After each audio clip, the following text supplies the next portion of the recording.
So I don't think we even need an intro. So should we just Yeah. dive in? Let's dive headfirst into the shit that is Kiros. Uh, what? You're no. Oh, you want to go already? You want to start with me? No, Hero. he's a good B character. I would argue A actually. State your argument. All right, so Kiros has an advantage to several characters.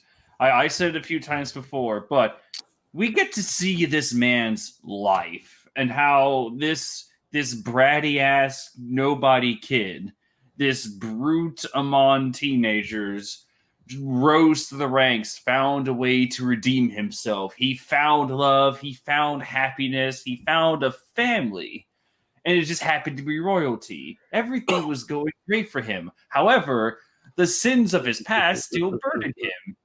He despised. He did not want to purge the innocence of his family with his own hands. That's why he always wore gloves. I find that a fascinating detail.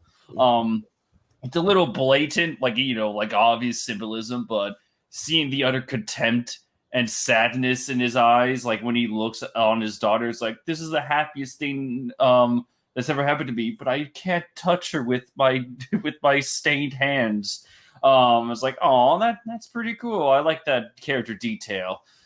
And then Doflamingo happened. Then Sugar happened. Diamante happened. This man effectively lost everything.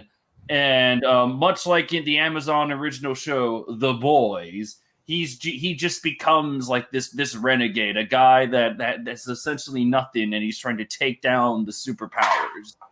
Um, after the madness of Dressrosa, he finally gets to come back as a human. Fucking still wobbles on one leg, but still proves himself to be the badass he was, and he's one of the main leaders of the rebellion against the Dofi family. And after all that shit, true, he doesn't have Scarlet anymore, but he still has Rebecca. Yes, I know. Rebecca, fucking toss her aside. She's an F tier for a reason. But Kiro's getting his family back and his life back. True, he doesn't have Scarlet back, but it's like he has the chance to live his life. You know, it's like it's a great character story. He deserves to be an A tier. I really love the guy. No, I mean, all jokes aside, I do agree he belongs in A tier. Yes. Yeah, all jokes aside, he is the shining star of Dressrosa, especially of the people that live in Dressrosa. Yes. Also, like, his story is depressing as fuck. Like you mentioned, he didn't want to touch his family because he didn't want his blood-soaked hands on them and all that. But not only that, but he was turned into a toy and had his dying wife in his arms and couldn't feel her die. Mm-hmm. And plus, after everything they've been through, she was the main reason he turned good in a way. And like literally, as he holds her in his arms, he can't feel her. And then she says, "Who are you?" Yep. I told I think I said this was probably the first time I'll say it on here, but Justin, like roommate Justin, he likes One Piece to an extent. He's just like, he read through Impel Down, he read through Marineford, but it's just like not his cup of tea. Right. And again, that's fine. Everyone has like different tastes. But I do remember him years ago when I told him the backstory of Heroes. He's like, "Oh, fuck." Yeah, and honestly, that's honestly the best part about One Piece, especially post time skip. Like, there's a lot of problems with post time skip, but the biggest thing with post time skip is there's a lot of dark themes that are hidden behind all this color and happiness and all that. Like, look at Dressrosa with the whole sugar thing. Look at Wano with the smile fruits. Look at the children from freaking Punk Hazard. Like, just those three alone, Big Mom's children and Totland, all that shit. Like, part 2 post time skip has a lot more dark themes than pre-time skip. Where pre-time skip, it was all about tugging at your heartstrings and making you feel bad for the main cast. Yeah. And Kyros is one of those ones that shines throughout all of this because he went through all that darkness and he grew from all that. So he's honestly one of the best characters in Dressrosa. And which is why, to be honest, looking at our beautiful A tier that we have, I feel that he is right between Big Mom and Usopp.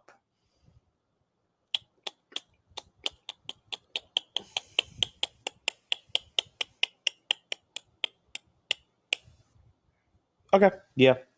Yes. Yeah. Yes. Yeah. I'm just looking at the others. I'm just like they haven't hit those peaks yet. Fuck you, Katakuri. I win. I mean, Katakuri's still the boy, but I know. I'm just teasing. Oh, I know. All right. Well, that was Cool. swimmingly. Laboon. Hello. Put him right up next to Brooke. Poor Laboon. Laboon. Wait, automatic S tier for sympathy. Nah, put him next to Yorkie. To be honest, in bottom of B. Yeah, I like him. I do. Right next to you. Yeah. Yeah, inseparable pair. We're generous sometimes. Yeah. I mean, at the end of the day, it is just a whale. Yeah. Like, hey, excuse me, a whale with a skull tattoo. True. On his head. The horrible Luffy design. Yeah. Man, we look at this beautiful tier list that we have. So many familiar faces, worn out places, like Dressrosa. I don't know about you, but I'm starting to notice a little bit of a pattern with some of these tiers. Yeah. Yeah.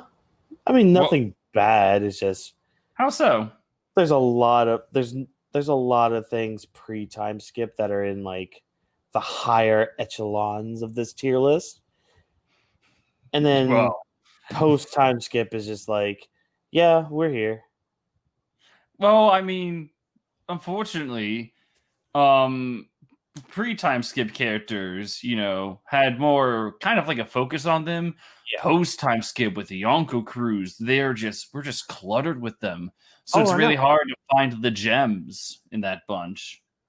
That's why, like, okay, not to keep harping on Totally Not Mark, but he in his latest video, he said that because he's only on Fishman Island, and he's like, all these characters in this arc, it's hard to keep track of them all. And literally, you look at the comments of that video, and everyone's just like, "Oh, he's gonna have a rough time in Dressrosa." Not just Dressrosa, Whole Cake Island, fucking Wano. Have fun. Yeah, have fun, dude. Because the easiest one is honestly Punk Hazard, because at least the cast is much smaller in comparison. Yeah. Plus, you've met most of them before. Exactly. But yeah, at least Roger in our favorite character spot on this entire tier list. I doubt he's going to be dethroned. Yeah, he will guide us to victory. Right next to Kizaru's smiling face. No, I see what you did there. I did nothing, good sir. Yes, you did. You moved Kizaru. Where's Odin? Nowhere. See, look, here he is. There's Odin.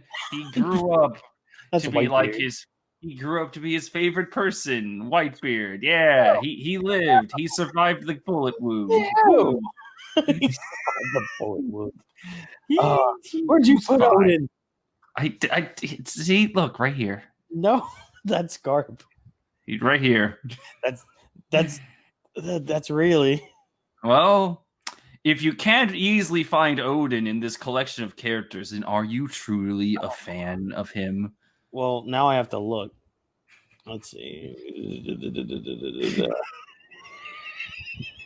The fact that you haven't figured Uh, where are you, Odin? dude, Oh, there he is. He's in B tier. I literally put him right smack dab in the center. You fell for my trap card perfectly. I was like, all right, where's his big face at? There we go. Where are you, Kuma? There you are. Sweet. Yeah. Right where he belongs. Yep, right where he belongs. Oh. No. I will have my revenge. I will. Maybe soon. We'll see. Oh, Lafitte. Oh, Lafitte. Actually, we could have a discussion about Lafitte. Ooh, Right next to Jesus, he has, the most moments. Yeah. In a way, he was the one that broke into Marine headquarters to just say, "You all should pick Blackbeard as a warlord." Yeah. Honestly, there's a lot more mystery with Lafitte than the others as well. Yeah, well, that is why we put him in D tier. Great designs, but there's just too much mystery with Lafitte. Yeah. You have like this one throwaway line from a guy is like, "Yeah, he's responsible for this heinous crime or whatever." Yeah, but I think with his mystery, I'm more intrigued about it than the others. Yeah, like he's one of the, like, next to Jesus, he's like the third mate or the second mate. You could honestly argue, depending on how the series goes. I would honestly, on this, I would put him next to Burgess. Really? Okay. Yeah. I was thinking like top of D tier because like you have a throwaway line and you said a creepy thing and that was really it. Yeah. I mean, I think beyond that, he has a cool design. Yeah, but that's also D tier. Yeah, but he's cooler design than most of those in D tier. All right. How about this? We will bring balance. I will put him in C tier, but he's at the bottom. So he's underneath the mayor from Luffy's hometown. Fine. I was about to be like, okay. I think that's fair and all, in comparison to everyone we have on here. Yeah. Okay. So I'm confused on who this next one is. That is. Is this Lola? Is it Lola? Okay. Yeah. I can tell by the hat, I think. I guess. Okay, where's Chiffon? I need to find one.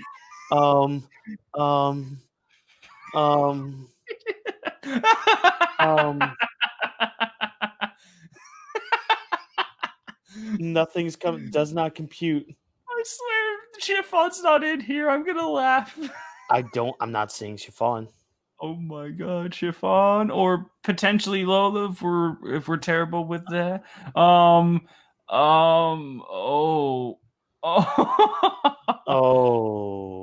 She's not in here. She's not in no. Here. How the fuck is she not in here? Oh no. You only put one of the twins on here. Oh no. Wait, hold on. There's a very easy way to solve this. Okay. Lola manga. I think you are right with Lola wearing the hat. Yes. That is it. Yeah. Literally, I just typed in Lola manga and is that panel. So that's Lola. Chiffon is nowhere. She is dead. Okay, cool. Just like Pound, because I don't think Pound's on this list either. Yes. I haven't seen him at least. Yes. So Lola, she's a good D tier.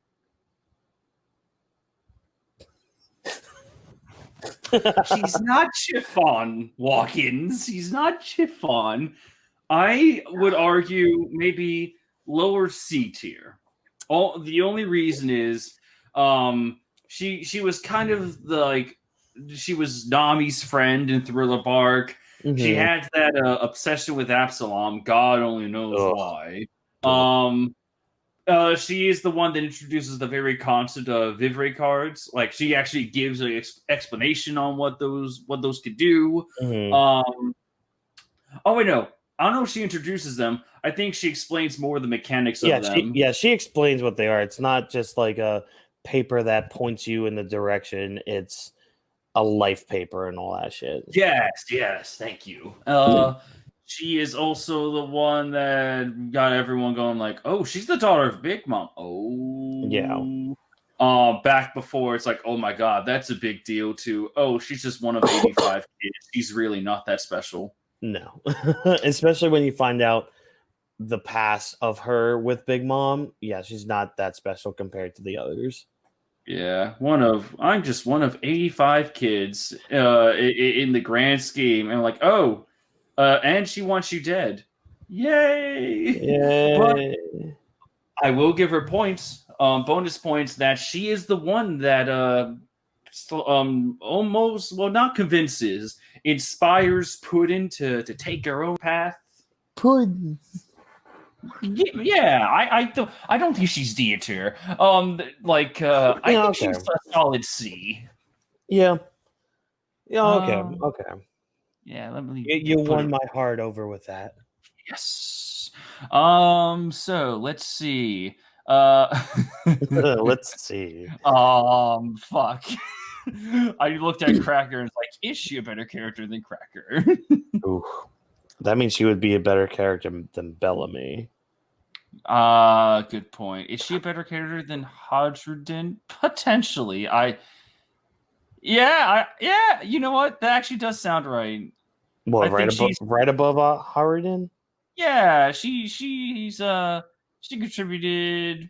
Oh wait, no. I'm thinking too far. Like, I'm thinking end of series potential with the cover. Right below him. Does that sound fair? Yeah, because that means Count Chicken goes down one, so yay. You know what? Yeah, Count Chicken deserves to stay on top. Thank you for convincing me. Damn. Why are you such like a chickist, huh? I don't know. I just don't like him. Also, first we have the you elder racism from yesterday, and now this shit. Look, chickens are good to eat. Yeah. Also, say it. I want to take Count Chicken to bed and just eat him. What? Also, can we talk about so we have Bellamy and Cracker next to each other, and I don't know if this is just the drink in me, the sauce in me, if you will, but they're starting to look very similar, like too similar. Should we just say in before there's a random comment that says, well, yeah, because Oda has no drawing talent? Oh, fuck them then.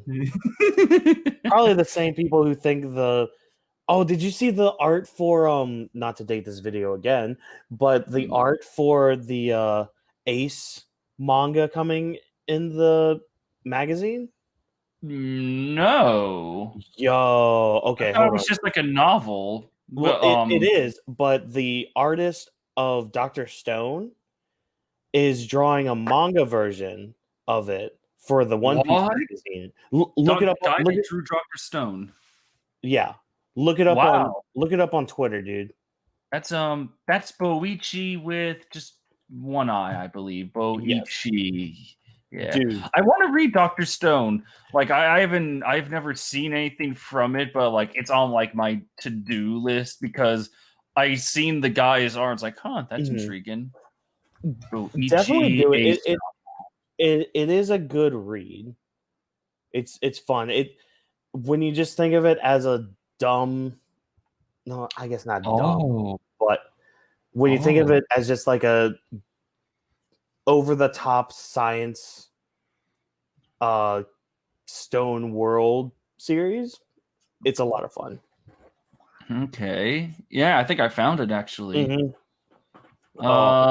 This, correct? Yes. Oh my god, dude, there's so much more. That's quite the detail. Like, holy mother of God. Dude, his picture of Whitebeard, look that shit up. Okay. Yeah, hold on. This is man, there's a lot to take in. Honestly, you know what's weird? It's probably because of the Bleach that I've been rereading. But it's like, what if it's like if Kubo drew a One Piece character and then It's like, now let me give him even more detail. Yeah. I'm not against this. No. A lot of people hate it, but they can also Why? because it's not the One Piece art. Fuck them. Well, I just fuck that. I just shared my screen. Look at this shit. Oh, hold on. Yeah, isn't this like this is pretty much the same shit where close out for you damn tap. This is the same shit where, like, you know how people celebrate like anniversaries of a story by like when JoJo had an anniversary, everyone drew their own like manga panel. It's like, here's a tribute to you. Yeah. Yeah, and then same thing with Naruto, with One Piece. It's like all these authors come together, and some art tags are just, oh, okay, and then some are just like, oh, that's Like- really cool. Like, oh shit, damn. It's like, okay, that's awesome. I'm glad that Boichi here is getting work as an artist. Now let's see the holy mother of God. Yeah. Fucking Whitebeard. Whoa! Holy mother of Hades. Oh my God. All right. I know. It's glorious. Wow. Oh. I can okay. On one hand, I can see where people might get turned off because there might be such a thing as too much detail. Like if you think of Whitebeard, you think of just the plain face, and then you see this. It took me back, like, whoa. And then look at Ace's face. I don't know, maybe if it's the size of the screen, but it kind of looks like his eyes are going in different directions. Who, Aces? Yeah. Yeah, I could see that. Yeah, so I can see why people might be turned off, but it's just like, if this guy is drawing it, I should just let him go with it. It's like something radically different. Like I would rather see someone be radically different than just be like, just have like another boring take, or you know what I mean. Yeah. But like I saw one panel that somebody shared, because he is keeping like the comedy aspect of it too.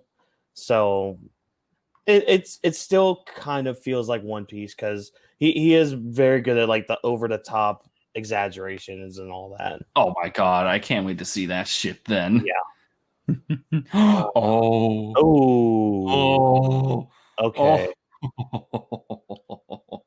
Okay. Let me ask you, Whawkins, because now it's your turn to explain, because I did my part. Now, A or S tier? I was just gonna ask you that. Oh my gosh.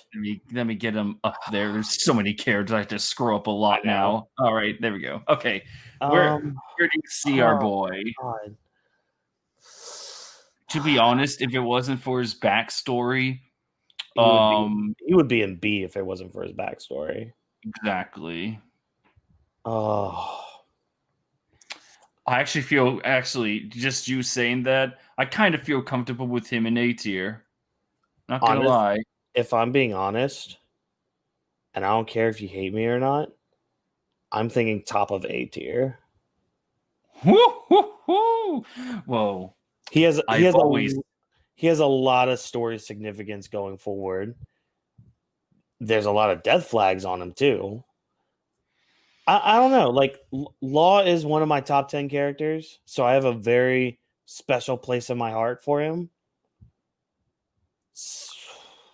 But then I look at the others in A tier, and I'm like, is he better than those? But then I'm just like, well, he is a member of the D clan, but is he better than Blackbeard? But his devil's cool. But is he better than Akainu? I honestly, he has, in terms of character, I feel like, just on a battle of personality in life, he's a little more diverse than Akainu, who's just Vengeance Incarnate. Yeah. Vengeance Incarnate really works well for him. It's kind of like his one main shtick. It's really effective. Don't get us wrong. He's at the top of A tier for a reason. Yeah. But then we have Law, who's just like, a little more character, a little more human, a little more relatable. So with that being said, I think Law could... It's either above Aokiji or right below Aokiji. I could honestly swing either way. Me too. All right. Yeah. You're split on it too, huh? Yeah, I'm really split on this. Don't worry, I have a coin. Okay, good. All right. The fate of law rests on a coin flip. Yep. Okay. All right. I'll let you make the call. What's heads gonna be? Heads will be under Aokiji. Under Aokiji. Okay. And tails is above. Yes. All right. I didn't catch it, but that makes it more random. All right. Okay. Tails. He's above Aokiji. Okay, good. Okay, good. Sorry. As you were flipping it, I was just like, no, he's above Aokiji. Okay. Good. The fates were kind to you. Rest there, law. Hawkins is just like, I influenced it. Can I get out of C tier now? No, you stay there. You're lucky you're right above God. Oh. Oh, look who can join Spondum and Friends. Do you want to explain Leo at all, or should we just slap him in there? I hate the Tentatas. That's it. Yeah, they're very annoying. We've got other Tentatas in here, and they can join him in here. Fuck the Tentatas. I hate them. I despise them. They're very I know I just said 2 seconds ago, but like they are very annoying characters. There is a difference between a character that has a trait of annoying and then annoying the reader in general. Like in some areas, who's a good character I could pick from this bunch here that one of the echelons that can be just a little bit of annoyance. Let's see. Let me pick someone from B tier real quick. Maybe 5. Oh, yes. Yeah. She's a perfect example. She does have, like, she could be annoying to Sai. Absolutely. However, there's a reason behind how it can be a little bit of an annoyance. She's not annoying she doesn't like irritate us. It's just like, oh, that's why the way she is. Okay, I can get behind that. With the Tentatas, they're like we talk about Kyros being probably the best part of Dressrosa. The Tentatas are the worst part of Dressrosa. Yeah, they helped Robin and everyone ascend, and they fought. No. Their first thing with Robin, they can go eat a fat one. Why? Because they took that idea from you. Yes. Moving on. I hate but they did fight Laoji though. And what's her face? The art woman. Leo fought her. Yeah. Remember, because she had like gotten them all together after they had all been defeated, and then Leo's just like, stitching, headbutt all of you. You're gone. I had a moment. And I'm just sitting there like, oh, that's cool. I don't care. It's certainly telling if we look at the characters like, okay, you contributed, but if you weren't in the story, does it really change anything? Yeah. It doesn't. Meanwhile, Rocket Rat Cat over here is next. So a lot like Bello Betty and Karasu, cool design, but you need to do a little bit more. He's not there yet. Yeah. I would honestly, he could be the new face of D tier. I'm honest with you. Yeah. I mean, I'd rather a fun-looking cat than a guy with a voice box that doesn't work. He's the epitome of, I have a really amazing interest in design and possibly amazing skill set, but I have yet to do anything with it. Plus, apparently he has ties to Vegapunk. Okay. That's right. I forgot. Yeah. So, yep. Oh. New poster child of D tier. Oh, no.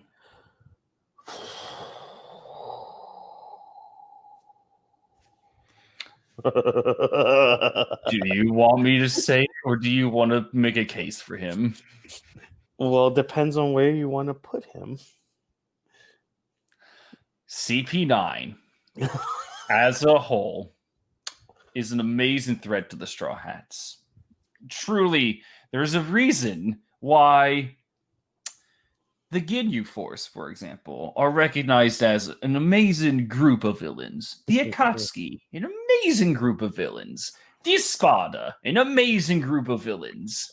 Well, hold on. Don't bring the Espada into this. I'm bringing the Espada into this. Oh, So I like some of them individually. that's the point I'm getting at. Because you see, as a whole, they are kind of like their own entry. They're like their own character. That being said, there are members that are definitely stronger than the others. Luffy is one of the stronger characters. Don't get me wrong. That being said, we may have seen him train as a kid. He is a machine. He is a product of the government. Huzzah.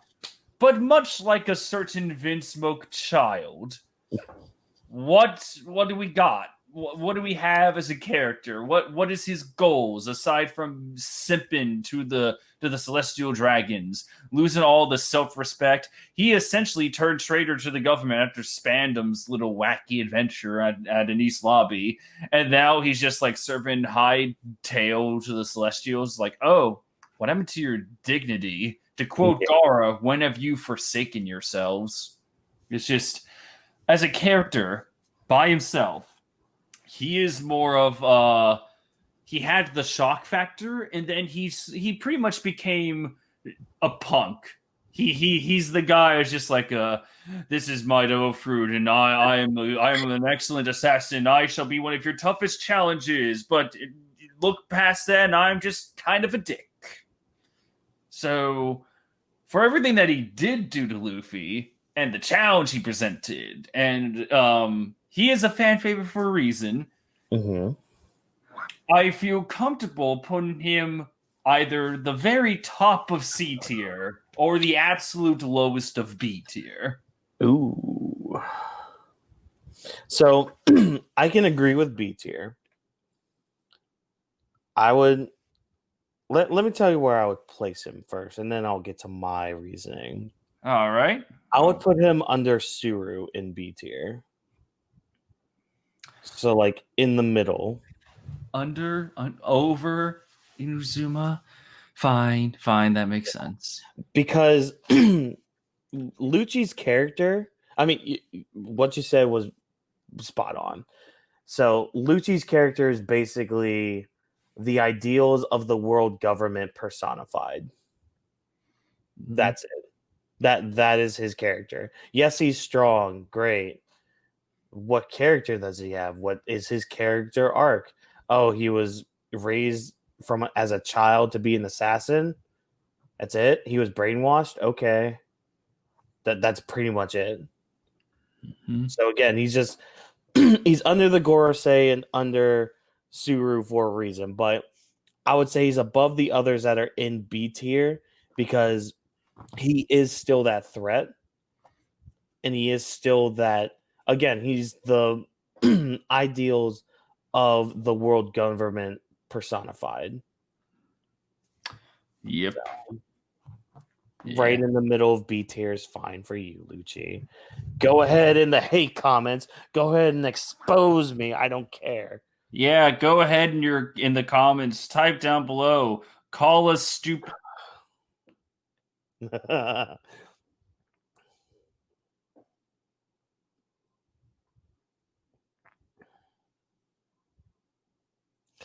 So Trevor's going on and on and on about what you guys should call us. So make sure to, read his lips. Be sure to copy down everything he's saying and every word he's saying, because if you don't turn it in by tomorrow at 8 a.m., you will get an F for this semester and fail this course.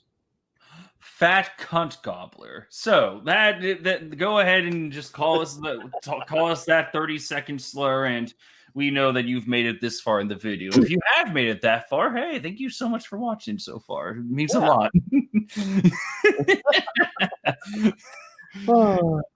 All right. Oh, it's a hungry hippo.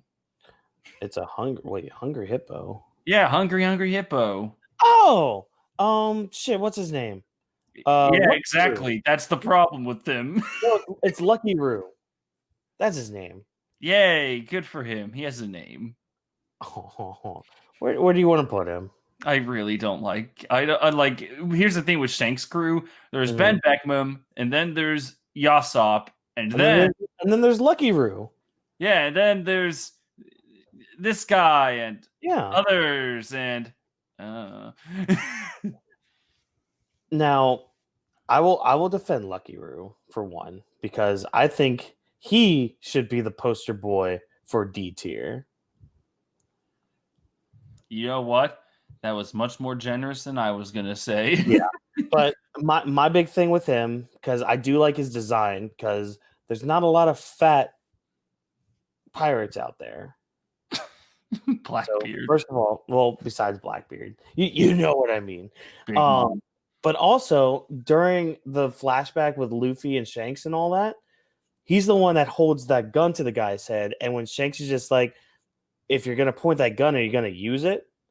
And then Lucky Roo just pulls up like a gangster and just shoots the fucking guy in the head Mm-hmm. with the line of guns are meant to be used, not as threats. So for that alone, put him up there as the poster boy for the D tier. I was honestly tempted to put him right above. No, well, not above, like right below Zunisha, the That elephant. is that is fair, but another thing that Lucky Roo has above Zunisha is boobs.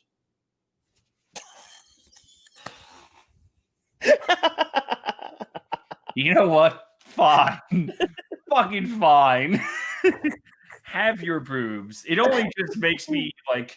It only makes me want to just message Miranda's like, dude, girl, your man. I think he's fascinated with boobs. And she'll be like, yeah, I know. We need an intervention. Oh, speaking of interventions, this is post time skip.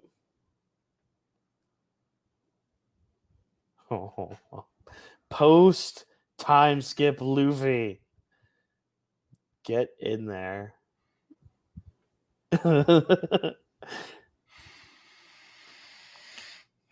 Where do you think he belongs, Trevor? Good old post time skip Luffy.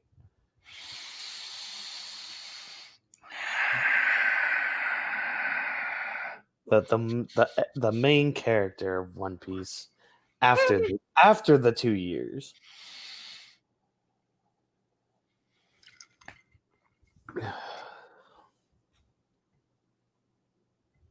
All right, so moving on to an excellent character, Magellan is next.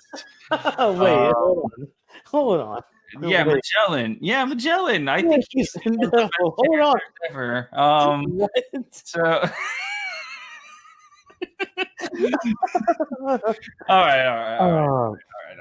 Let's be serious. This is what's gonna get me killed Oof. for sure. Because if you were to ask me, just Trevor, subjectively, how do you like Luffy? He's not even in top 15. Not even close. Not even close. Post time skip Luffy. Let's go over themes, shall we? Really touching the Fishman Island. Yeah. Like has some great moments. Dressrosa, cool moment with Doflamingo and Gear 4. That's great. The Salva reunion also, yeah, pretty good. Whole Cake Island. Oh. Mistakes were made. Shall I do a quick synopsis of his little mistakes? By all means. Well, for one thing, he said, "I'm not going to move from this spot until you come back, Sanji." The world doesn't work like that. You are standing in the main spot of enemy territory. And you'd say, you get a bonus point for saying, all right, Nami, get out of here. This is my stubborn fight. But Nami is obliged because there's really nowhere for her to go. Right. Plus, Chopper's been captured. So fuck him, I guess.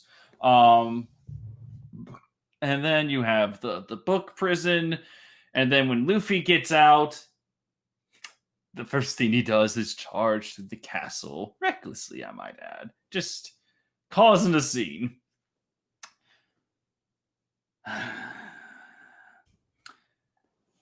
And then there's Wano, and then you have he's been getting a lot better in Onigashima.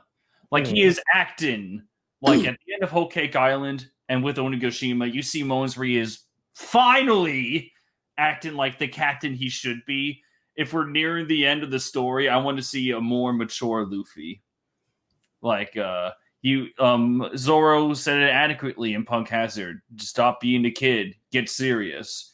We're getting bits and pieces of that. I wish there was more of that, considering we're near the end. Apparently, I just wish I saw near the end equals 4 to 5 years. So yeah, but still, this is like Oda said. What 70% of the story's done.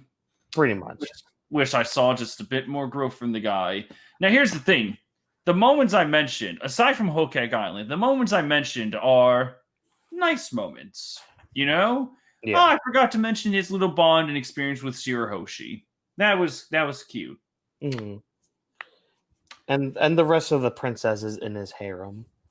Once you get past those moments, you are left. Once you get past the good moments, you are left with the character that makes questionable decisions.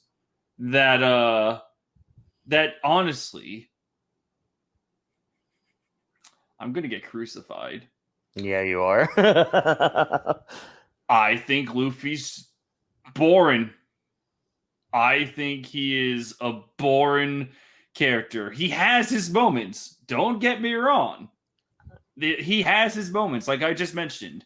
There's a lot of moments that he has because main character status. However, there are so many more moments where I look at him and it's like, well, yep, congrats, you are a main character. What else you got? Whawkins. 3-time skip Luffy is a different story, but I am kind of been bored by Luffy, and I've also been a little disappointed in Luffy because second half of the story, and he still has his colossal fuck-ups that he really should have learned from. So, that being said, you're not going to see me put him anywhere in D and below. I will say though, Whawkins, I am prepared for either C and at maximum B. Oh. End of series. If we see end of series Luffy and we see how that shit goes, I might change my mind. He might go up a little. As of right now, I have been a little disappointed with him in the past, and I've been just a little bored with the guy. So, you make fair points, and you make fair arguments. As you prepare the sniper rifle. However, and I know this is also speculation too, because until we get the Roger flashback, we don't 100% know how Roger is. However, in what we've seen of Roger, I'm using Roger as an example, not only because people in the series have compared Luffy to Roger, but Roger's also like the top tier that we have. Yep. So we've seen instances of Roger also acting very rash, also not thinking clearly. Now, granted, they've only been little things that we've seen, but that evidence is also there. So this is also until we see the Roger flashback of how him and Luffy are similar. And we've even gotten Luffy and Odin being similar as well. Mm-hmm. So where you're not wrong,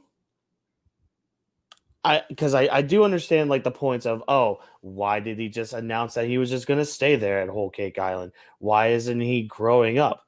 That's just Luffy, though. That's the problem, though. And it is a fair problem because there's a lot of characters that it's like with Goku in Super, how people are just like, this isn't Goku. This is just a watered down Goku. This is Dragon Ball Goku, but grown up. That doesn't work. That doesn't make sense. What happened to his character development in Z?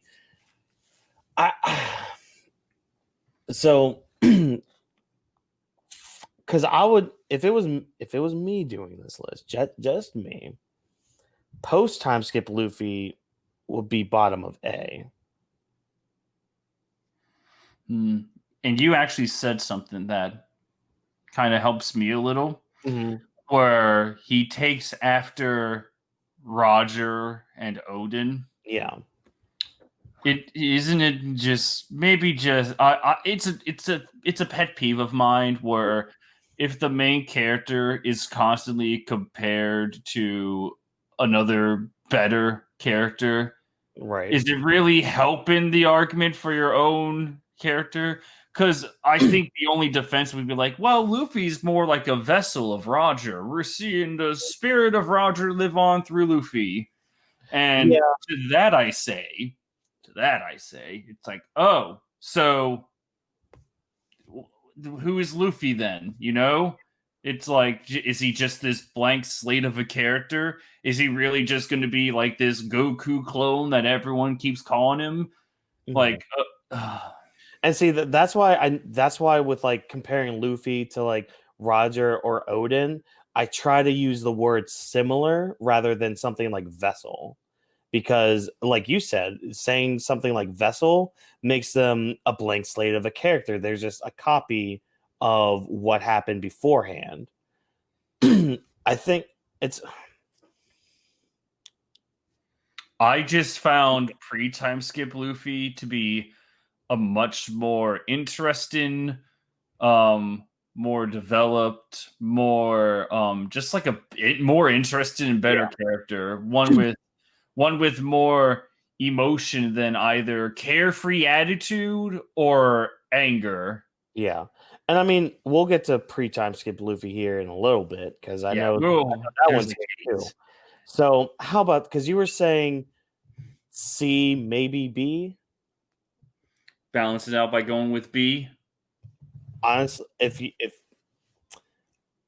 if you're fine with it, making him the poster boy of B. Who do we have in B? Let's see. Well, we have that. Okay, you're right. Yes, fine. You win. Looking at everyone in comparison to B tier, he can be the face. Someone that went from an amazing character and has downgraded quite a bit. Yeah. Still has his moments, still has excellent moments, but there are noticeable problems, and that's why he's stuck at the poster boy of B tier. I think that is very fair. And at least those problems aren't as bad as Sanji, who's in F tier. Yeah, there's a difference between feeling disappointment in Luffy and being bored, and then there's, oh man, you really disappointed me to the point I'm just angry. Yep. Like, you butchered one of my favorite characters. And that's going to be a good pause on the Luffy discussion for now. Yes, Magellan. Magellan. He was a force. And he poops a lot. Yeah. I really like Magellan. I do too. Like, he's a fun character. He's a very intimidating fellow. He's very no nonsense. Wait, why did I move him to C tier? I just want to move him around. Very intimidating, very no nonsense. He's one of those characters where, like, it doesn't matter who you sick him at, he has like a way to get past anyone.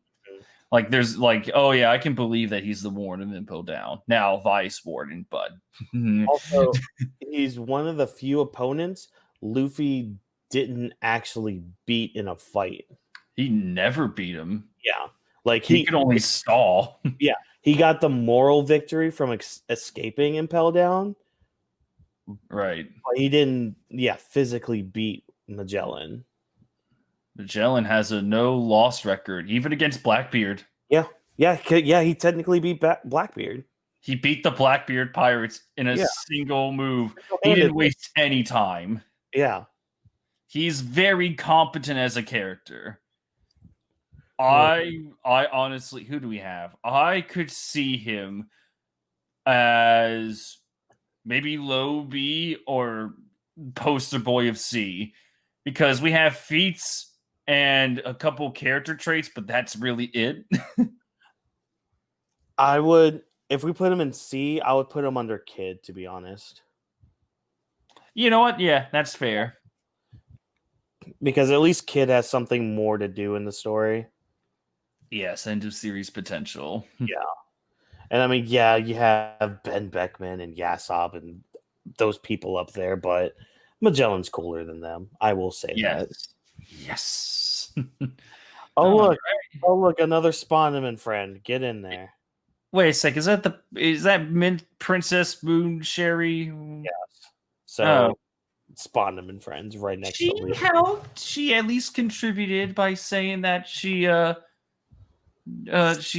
tears and friends. But her tears heal people, and it helps. And she was a compassionate soul. Spondum and friends. Fine. All right. All the Tentatas go. Join Spondum. My boy is next. Oh. My boy. My fucking boy. Oh, Marco. I'm Jon Snow because Marco, she's my queen. Yes. Oh, Marco.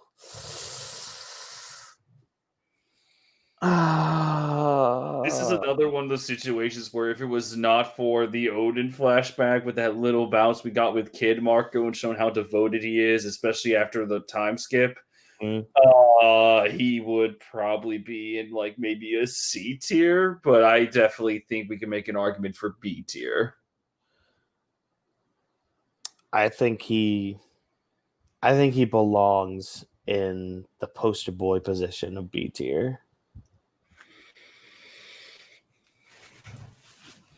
I can agree. Yeah, especially because just like with a certain other poster boy of B tier, there is always end of series potential. Yep. And I mean, come on, it's fucking Marco, first division commander of the Whitebeard Pirates. His devil fruit being a phoenix. Like, sorry, that's a badass ability. Yeah, it's one of those things where it's either I want Sanji to face off against King, or I forget who said it. God damn, I don't remember who said it. It's like if Sanji was able to get wiped out that easily by King with one attack, then maybe it should be fair if we had the two first division commanders, King and Marco. Or no, not two first division, just two commanders going all out in the sky. Yeah. It would be that alone, depending on how that goes, and if Marco's character actually gets more fleshed out during said fight, he's going up. I don't care. He's going up. No. Yeah, you're right, and I agree. Remember when I said that Luffy is not even in my top 15? Marco's in top 10. I just love him a lot. Yeah. Let's see who's next. The other monkey guy from Giant. My god, I completely forgot about him. Well, his monkey friend is in D tier. Inseparable pair, I guess. Yeah, inseparable pair. Put them together. There you go. There we go. Right next to each other. My god is next. Oh. My god. Oh, no. Oh no. Where do you think he should be? Where do you want to put him? Well, let's start with that. Okay. With everything that he's done, and with the overall mystery that he has, with the contributions he's had with characters and just for the story, I believe that he is like lower A tier. We haven't really seen much more of that. Though honestly, he did have that time with Perona. That's like that's an S tier scene just by itself. Lucky bastard. Um what hey, don't knock his cooking Hey. skills. I said lucky bastard. Oh. There was no romance. I don't believe that. Not for a second. It doesn't need to be romance. Yeah, I know you would be of a man of virtue in that situation. Yeah, I don't think so. I see through the lies of the Jedi. Oh. So where are you thinking of him in A tier? Because I agree in A tier. I So was thinking potentially on the lower side. Let me put just so many characters. I have to keep scrolling up here. All right, let's see who's in A tier. Fuck. I know. Honestly, for everything he has going for him, maybe right next to Kizaru. Ooh. They kind of have similar levels of hype. Yeah. We're just waiting for that wow factor. Just I would put Gizaro under him though. I know what I said, so yes. Yes. Sorry. It sucks because you're right. I know. Also, Okay. the more I look at who we have left and a certain character in A, we might have to move them to S tier. Oh, okay. All right. But, Let's see. Momonga. oh, Momonga. Neat. Momonga. I think he's a solid C. Yeah. Who's in C? Let me see who's in C. We have a lot of people in C. God. Yeah, we do. For me, I see him right. I know where. Okay, where?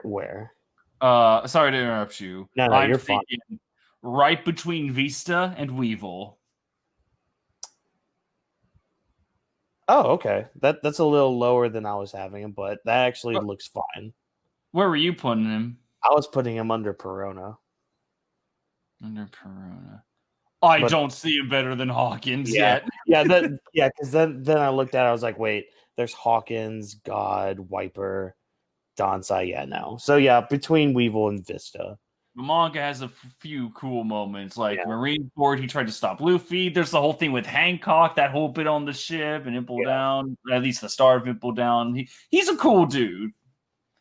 Oh. Didn't you find Zoro for a little bit in East Lobby too? I want to say yes. Let me check that real quick. YouTube, be my friend. Let's see. Zoro versus he either clashed with him or he was on one of the battleships. Oh no, he clashed anime. Okay, yeah. And I think even Zoro commented. Actually, hold on. Let me just pull that up real quick. Let's see. Clash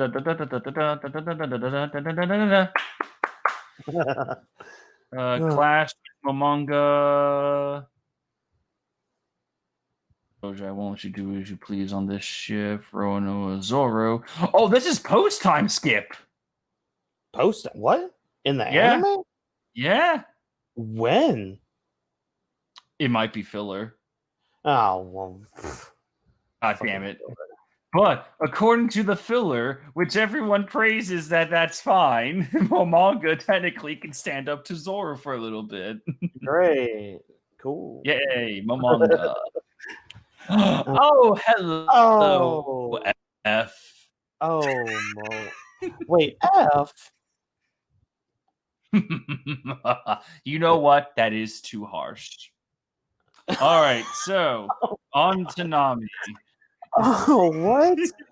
Look. Fine. Look, okay, I will take the 20-year absence into account. All right. All right. I've had my chance to explain a few things. Your turn. Make your case for this guy. So, Momo, the son of Odin, that is a legend to live up to. And failed. Yeah. I mean, by Honestly, Momo, by your age, your dad already had a brothel in his name, in his honor, mind you. You failure. You're of a child. Um, Piece of shit. so I don't, because there's story potential with him, especially in Wano. What Blah, is blah, the blah. potential with him? What is his He's potential? he's gonna be Shogun of Wano. Congratulations, he'll be crowned and sits on a throne. But then, Huzzah! but then at the same time, he not only got to share a bed with Nami and Robin. That is not a feat, and you know it. No. I'm not saying this as a feat. Oh no, I'm not saying all this as a feat. Not only did he get to share a bed with them, but he got to share baths with them. That's not improving his character. It's not, because fuck him, the little shit.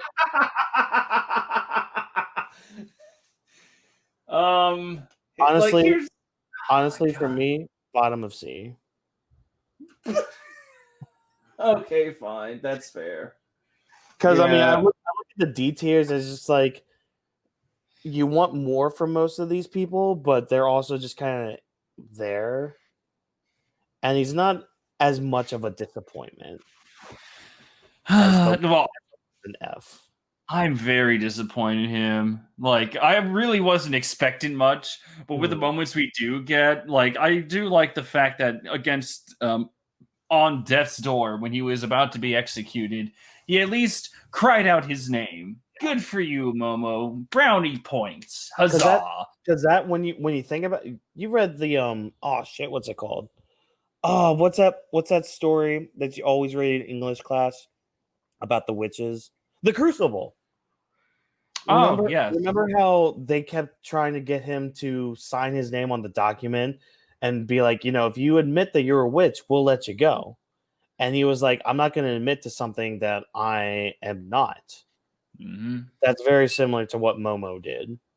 He's right. like, I'm not going to say I'm not a Kazuki. I am Kazuki Odin's son, Momonosuke. So, yeah, he had some balls. He had some cojones to do that to our Lord and Savior Kaido. But my lord, in his own arc, he has been kind of like a nobody. It's like just there, and that's embarrassing for a character like that. Yeah, and like you can make the argument, oh, he's only 8 years old. Well, yeah, but again, when you compare him to his dad when he was 8, I'm sorry. No. Comparing him to his dad, no. That's actually just a very unfair thing. That's not part of why I'm putting him in. Like, I don't hate him because he's the son of Odin. I hate him because he's been hyped up so much for a goddamn messiah of Wano, and all he's done is just be a kid, just be a punk ass little kid. At least he does try, though. He at least tries to get better and fails again. When you have a dad such as Odin, like, doesn't matter. I know, but still, like, when you look at Odin and you hear about Odin, you learn about Odin, it's just like, man, what a beast of a man. Wonder how his son is. And then you find Momo, and you're just like, oh. Children are not their fathers. You know what? I'm having second thoughts. Make him the poster kid of D. Oh, all right. You said it, not me. No, fuck you, dude. I can't get over what you did. All right. Moving on. Now, Nami. No, that's not Nami. That's Monet. Oh, oops. I'm sorry. Wow, my bad. I thought that was supposed to skip Nami in the bar at the Sabaody. Yeah. No, that is Monet. That's like right before she got the wings, I think. Okay. Very devoted to Doflamingo, right-hand assistant to Caesar. She had an interest in Fruit. Her death was pretty touching, actually, for a villain. Yeah. but not much else to her. She was just a one arc girl. Which isn't bad because some of the other characters we have in the upper tiers, they had like their one arc thing. Mm-hmm. But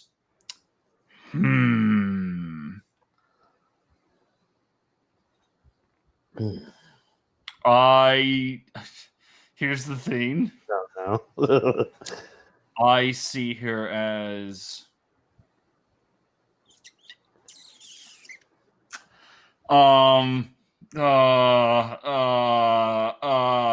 either maybe right above Ben Beckman.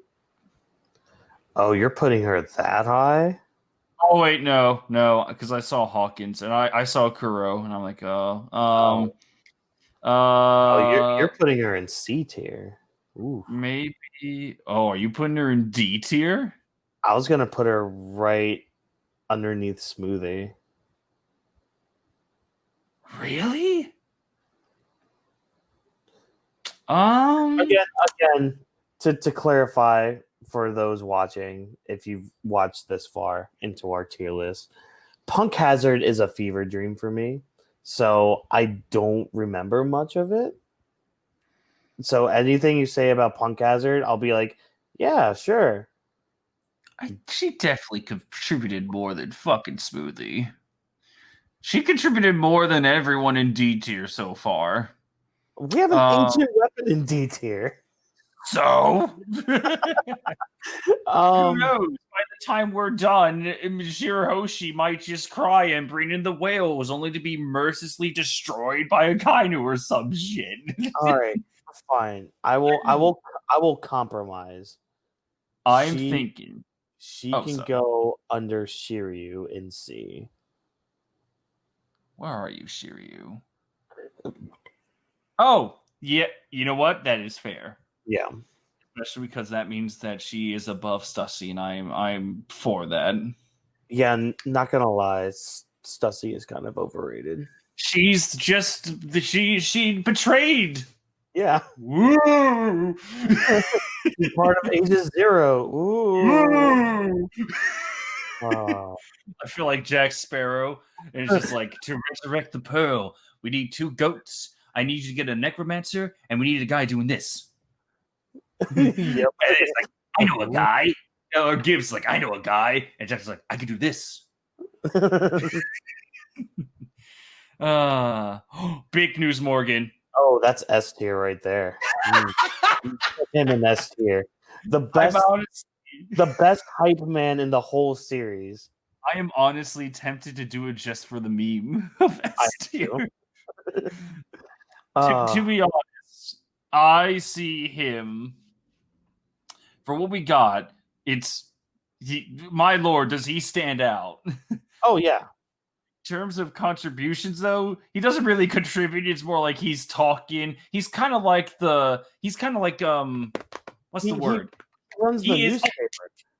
No. I figured it out. He is the spokesperson of Oda's wants and desires. Because when you see Morgan say like out of everyone, Luffy will be the one to become the 5th emperor, or he has the highest chance to become the pirate king. Right. You can tell that's just Oda, just like, hey guys, it's me. Yeah. But like when you also look into it, he's the one that runs the paper. He's the one that like gets that news out. So he's basically like kind of like in the real world, the media running everything. Okay, you want to know what I think? Big news, Morgan's Im-sama confirmed. Oh my god! What if oh my god! What if that's if Morgan's legit? You know what? Have you noticed that I'm just doing like a what if he One works Piece for Im-sama? No. What, you know how I do those One Piece memes every day? Now, what if tomorrow I just literally put Big News Morgan in Emperor Palpatine clothes and just call him Im-sama? Please do. I am the one that controls the news. How? I mean, he did kill that one member from Cypher Pole very easily. Yeah. I mean, and it's not even just about strength. He could be working with the Gorosei and Imsama. Bottom of A, at least.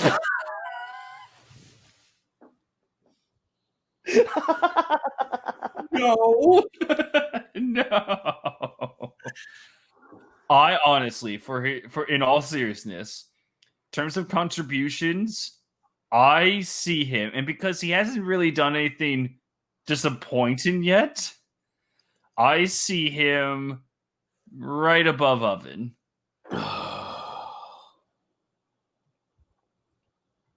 Let me just put him there, and let's see if that works. Get over there. Here we go. All right. Yeah, right between Tashigi and Oven. I think that is completely fair with what we have.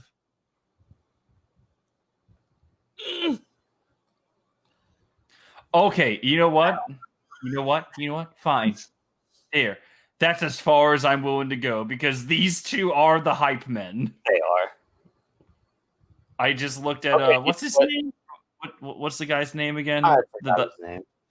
I always forget his name. It's like I'll hear it and then it'll just escape me. We put him in B tier. Because let the hype men be together. Yeah, all right. That's fair. That's fair. That's fair. All right. Fine. Moria. Now, let me ask you real quick, Whawkins. Are you one of those people that likes him or you absolutely despise him? I'm indifferent on him. Oh, good. Me too. Like, yeah, I'm just indifferent. He's the worst part of the arc, but he's not that bad. He's the worst part of Thriller Bark? Really? I would argue that I would say the only thing wrong with him is that he just takes a little long, you know? Like he kind of that's the issue I have with him. It's just like you have this power. Just go somewhere else. Do you have to fight them? Just go somewhere else. I like his personality. I like his character. The fact that, oh, I lost to Kaido. Well, I'm just gonna raise an army of the dead to fight that. Yeah. That's cool. He then hunts more of his crew down, winds up on Blackbeard's island. I don't think he's gonna make it to Onigashima in time. No, oh hell no. Do you think he's with Blackbeard, or do you think Blackbeard killed him and took his fruit? I believe that because Blackbeard is like, I need to head out to that place. Maybe he convinced Moria to join him, because I imagine with the devil fruit like that, that's gonna take like experience to take shadows and raise the dead. It'd be easier to have a power than to just get rid of one and then give it to another guy. Because I imagine with the devil fruits they have right now, I feel like they're stocked. Like they're just about ready. Yeah. Maybe they just need like an ally or two, and then the Blackbeard Pirates will finally move on with their master plan of getting to the One Piece. Hopefully. Which is, I'm still calm, by the way. Their master plan is just literally stockpile on all the powers they can get, and then as soon as Luffy gets like the road poneglyphs together, and that news breaks out, in true pirate fashion, ambush, take Robin, use her to figure out where Raftel is, go. I think that's the master plan. Yeah. I can see that. So with Moria, I'm seeing him in C tier. You called him Morio. Oh, I did. So Josuke Higashita automatically goes in S tier. Oh my gosh.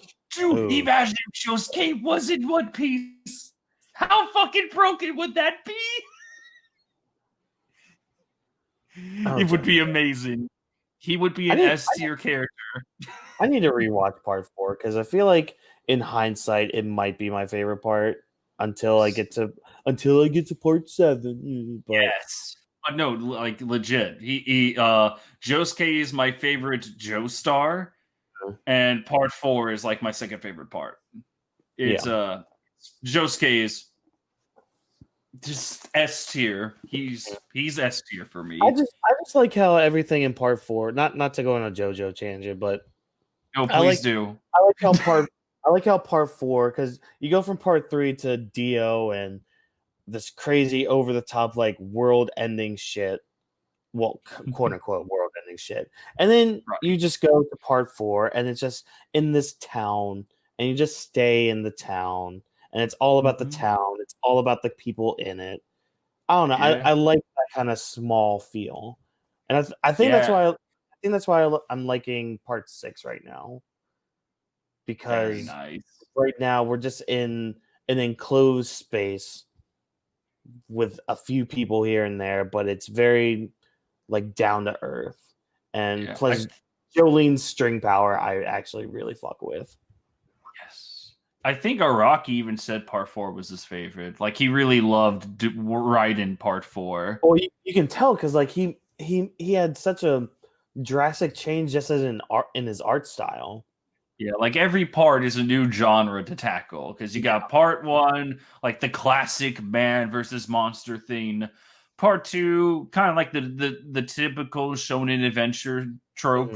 Part 3, the trilogy ender. Like, all right, now it's time for this is like the trilogy, like I just mentioned, the trilogy finisher. Part 4, murder mystery. Part 5, gangster. Part 6 through 8, I'm not touching because spoilers. Yeah. But yeah, so Moria. So yeah, Moria, I think he belongs in C tier, and he's somewhere around where the Giants are. Really? I don't know if he's above or below them. I would honestly, if you were to ask me, I can agree that in terms of like, I think he would be like near the top of C tier just because of everything he's done and just his character in general. You know what? Let's balance it out here real quick. Let's see.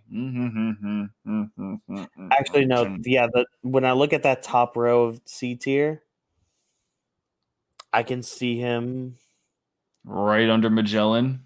I'm sorry, Viola.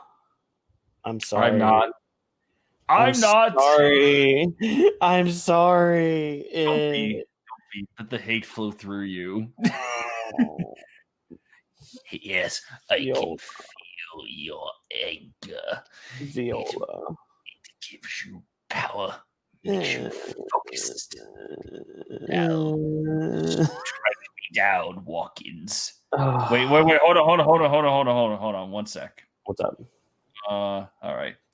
Strike me down, Whawkins. No. Strike me with all of your hatred. And when you do, when you strike me down, this tier list will then be made unavailable because I was the only one who had access it to now. It will now be forever unchanged. No.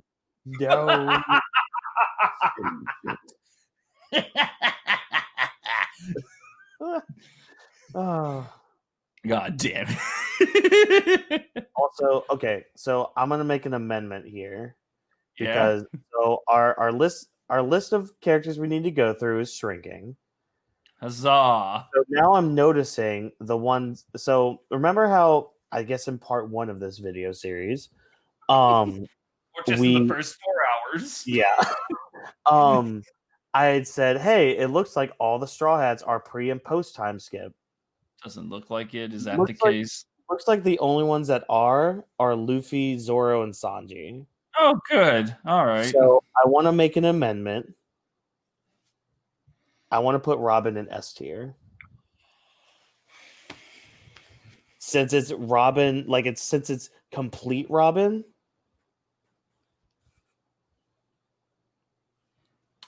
All right. Hold on. I must meditate on this.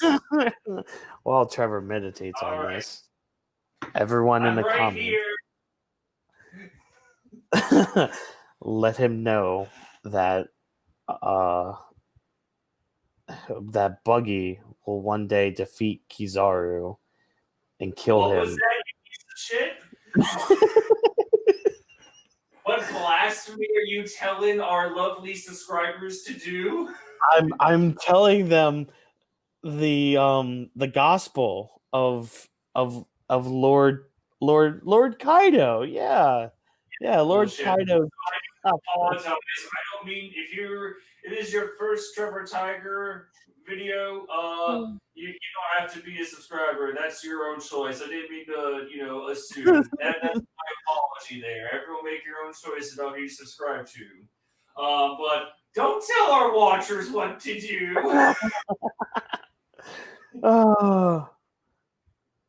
So be sure to, Yeah? Do Right. what? pray to the Church of Carrot. She will one day become a straw hat in all of our hearts. Hey, you want to know what I think about your Church of Carrot? Hashtag not a furry. That's what I think of your Church of Carrot. Oh. All right. Now I'm just gonna wash my hands. I expect to not hear any more blasphemy because I am cleaning myself. All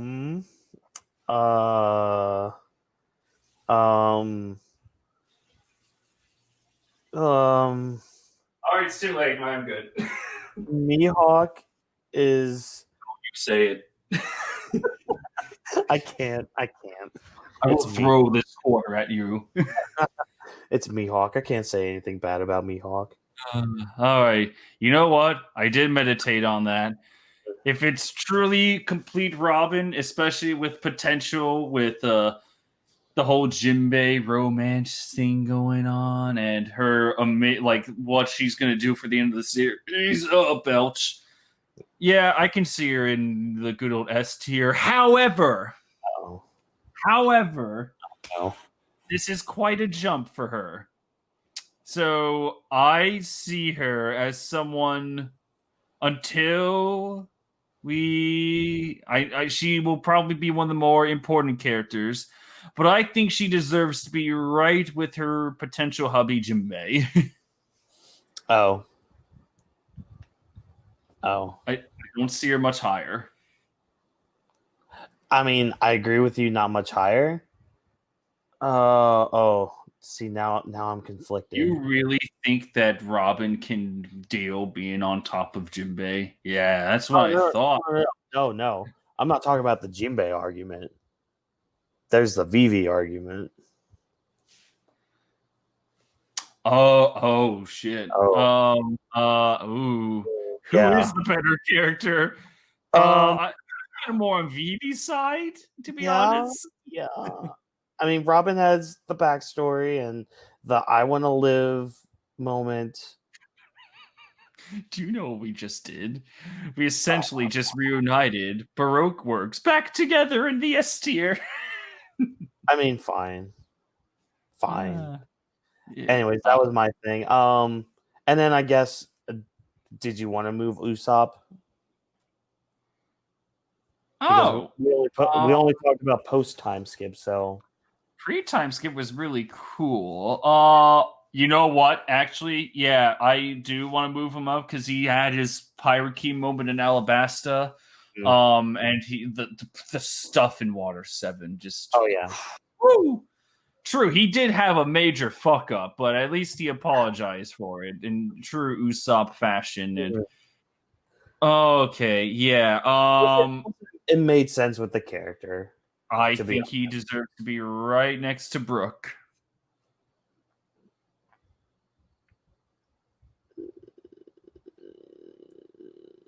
There. That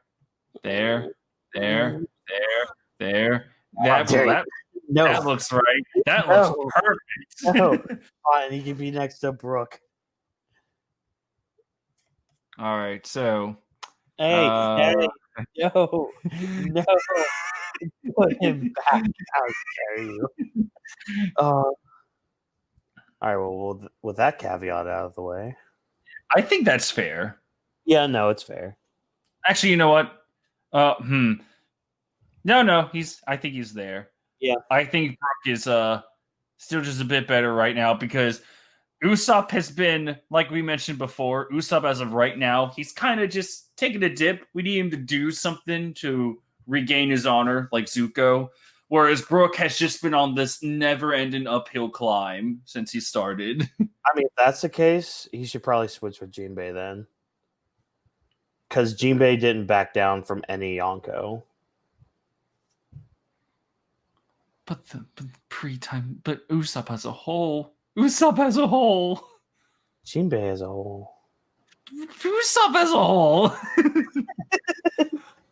All right, you know what? We'll balance it out and we'll just say that they're equal footing. How about that? That is fine. Compromise. It works, people. It helps. It works. Yeah. Oh. Another revolutionary. Oh, where are the revolutionaries again? D tier? Yeah. I think that works. I think that's fair. Yeah. I mean, Mr. Mr. One. Oh, I'm sorry. What were you gonna say? I was just gonna say, is a cool devil fruit, like the push fruit or whatever. Yeah, but technically, all the revolutionaries have cool devil fruits. They do. Unfortunately, we haven't seen them do much with it yet. No. All right, Mr. One. I see him. I'm indifferent. I see him as like a C tier. He really helps Zoro improve, and has undying loyalty to Crocodile. But look past those two themes. What else is there? Yeah, I see him. Yeah, I agree with C tier. I see him right above Caesar. Somewhere around there. Oh. Yeah, I was being generous. Maybe right here. Where? Right above Stussy. Right under Monet. Yeah, that's fair. Yeah. Sorry, I was being a little generous with mine, so I just don't see Mr. One as a better character than Caesar. Okay. One. All right. Which one? A or S? A or S? I'm gonna say A. Near and the. The only reason I'm gonna say A is because he would be S tier if he actually died. Just gonna throw that out there. You're one of those. Okay. Sorry, not sorry, but yeah. I love Bon Clay, but his sacrifice, like it means a lot. Don't get me wrong, but the fact he lived through that, it's kind of like the disappoint. Well, I guess I wouldn't say that because I hate Pound. I'm indifferent to Pound. It's the fact that Oda just like only gives Ace the death scene and Yasui too. Ace, Yasui, Blackbeard, not Blackbeard, Whitebeard. Sorry, and Thatch. You know, like, and the not only that, but we got the reveal of him in a cover story that he was alive. Oh yeah, and I mean, you could always use the argument that maybe at the moment that Magellan was gonna kill Mr. 2, Bon Clay, it could have been the moment that Blackbeard did his attack to escape. That's potential. So that's potential, but I mean, we needed to see that. Yeah, that's a knock. Yeah, as kind of like how you were with chapter 989 with details. I'm the same way with that. I completely agree. I put him, honestly, though, I do put him on the same level as Eva, though. Yeah, I guess that is fair. Yeah, I was about to say, like, he and Kairos seem to be pretty good together. Yeah. With Eva I could see it. I can see it. Just feels right. Yeehaw. Mr. 3. Okay. I see him as another C. Another C? Yeah. Yeah, like one of the upper honestly, C's.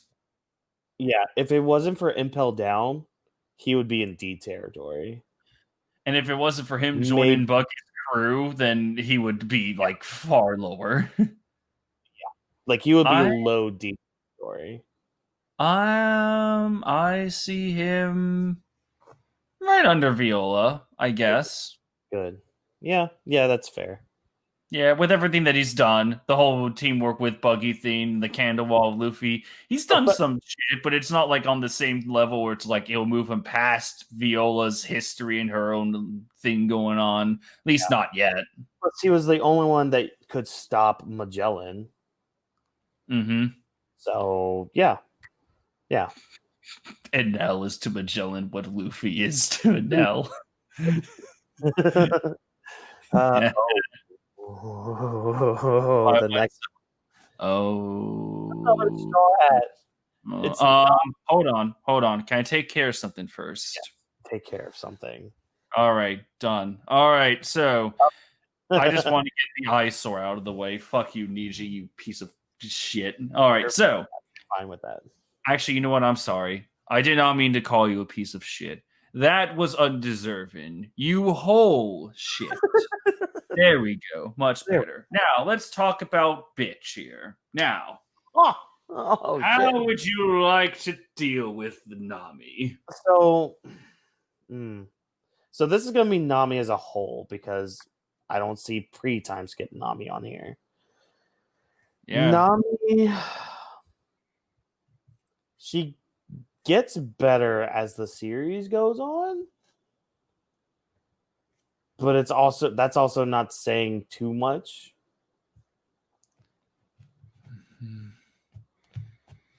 I'm actually pulling up because Miranda and we actually talked about Nami for a little bit. Yeah. Y'all's conversation was about pre-time skip Nami.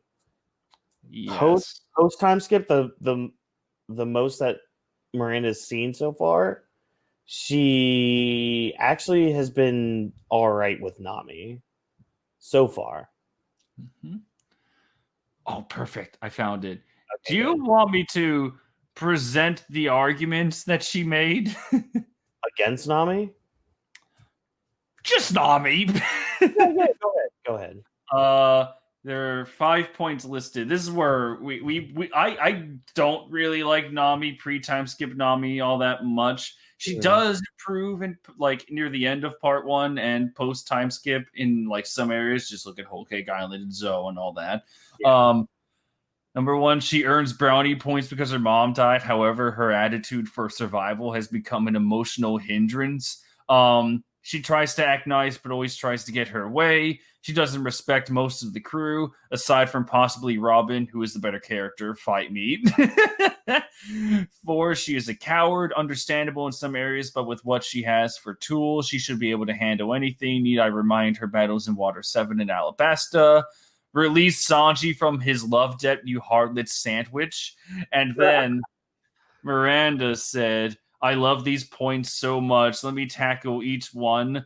That she forgot her backstory because that's how much she does not care for Nami. Yeah. She's fake as hell. Also with just a little fun fact with Miranda's journey through One Piece. Yeah. We kind of watch the specials for East Blue and the Nami special. Yeah. And then went to Lockdown with the anime. So she watched the specials dealing with like Baratier and Seer Village and all that. Oh, okay. Yeah. Now, granted, again, we did watch the Nami special, which did show like her backstory and all that. So we at least took some time with that. How long ago was that by chance? That was God damn, I want to say almost 2 years ago. All right, well, no, it was a year and a half ago. Well, this is from July 12th, 2020. So yeah, it was like roughly a year ago, I think, because we watched that. Then a few days later, we watched the Nami special. Then we started watching the anime periodically. Yep, that's how it was. Yep. So, yeah, a little bit over a year ago.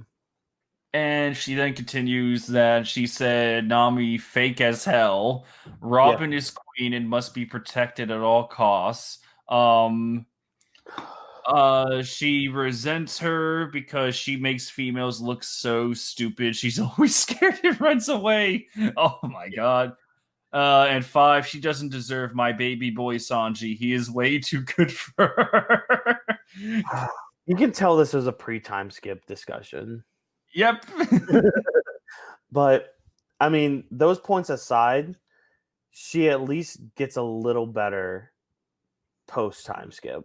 Yes, exactly. Like I said, Whole Cake Island has her moments. Zoe, Fishman Island, her conversation with Jinbei, because yes. yeah, Jinbei tried to apologize for releasing Arlong, and she was like, "It's fine. It's in the past. Don't worry about it." Like she gets better, and even Miranda's just like, "Okay, she's growing on me a little bit." I'm like, "Yes, a small victory, but fine." But in overall, with all this, to me, she's a solid B player. Let me see who's in B. Yep, that's fair. That is completely fair. I don't like her that much. I think she is overhyped as shit. Yeah. But I do think, like Katakuri, I think she is a good enough character where she is right now. It's just she has many issues that a lot of people have. Yeah. Now, in B, where would you like to put her? Because it might be where I'm putting her as well.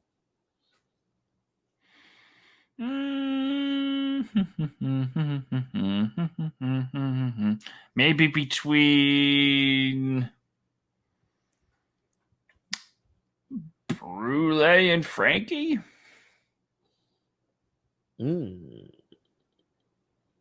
Where do you see her? I was going to put her probably above Bonnie. Where is Bonnie?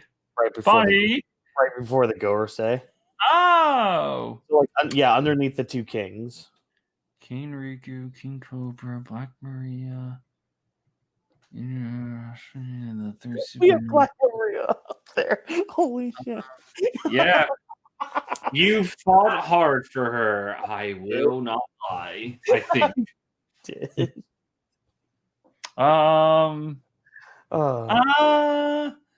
Where did I put her between there? I still think that she's probably as a whole a better character than just about the supernova. So let's balance it out between the two of us in terms of balance.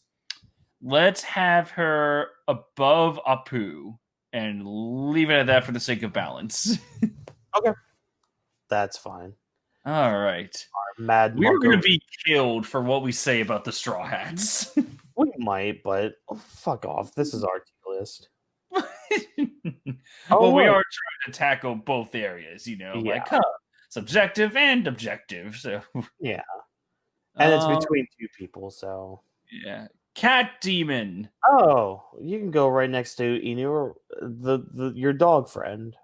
Yeah, which is in B tier. I like Cat's better, so there. Yep. I was gonna say he's a lot better than Inuarashi. Plus, he has a gun for his hand now. True. That's so much better than a sword for your leg. We've already seen that with Shiki. Yeah. All right, that's pretty easy. Yeah. Neptune.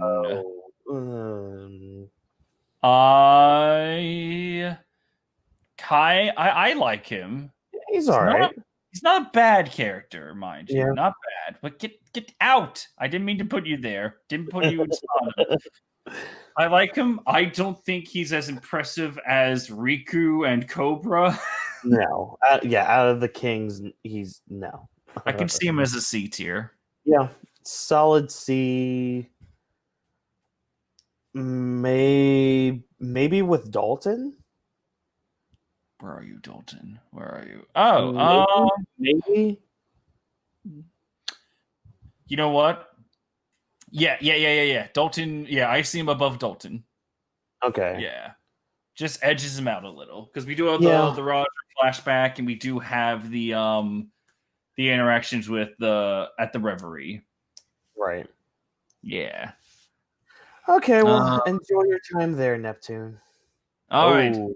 Eggplant Wizard, welcome back. Well, he goes with his fellow Skypiea backstory compadre in A. Yes, A. But he's an eggplant wizard. I can't trust him. Then put him below him. All right, fine. Jesus. Wait, where is he? He's an Where is A. he? Right, No, I'm right. looking at A. Oh, There he is. There he is. yeah, right there. Oh, poor Kiros. Oh, Look, sorry. You know what? Look, You know what? For Kiros and all he went through, put him above the Skypiea duo. Yes. That's fair, I think. Oh, you want to know something really funny? What? So focus your eyes and look at the faces of Enel and Katakuri together. They're like, why the fuck are we down there? It's like, God damn it. And then Enel's like, yes, He's good. like, Enel's just like, me, damn it. Why am I with Smoker? Oh, man. Oh. Hachi! So there's a couple layers of Hachi as a character. Yeah, I like him. Yeah. I mean, he starts off Arlong Pirates. You get the backstory with him with the Fishman Pirates. He's kind of like a minion during Arlon Park, and then he kind of grows a little by Sabaody. He does. Oh, at Fishman Island. Yeah. But he kind of doesn't do much in Fishman Island, if I remember. He doesn't, because he's injured, and he's basically just a messenger. Yeah. C? I was actually going to say B. Really? B underneath Inazuma.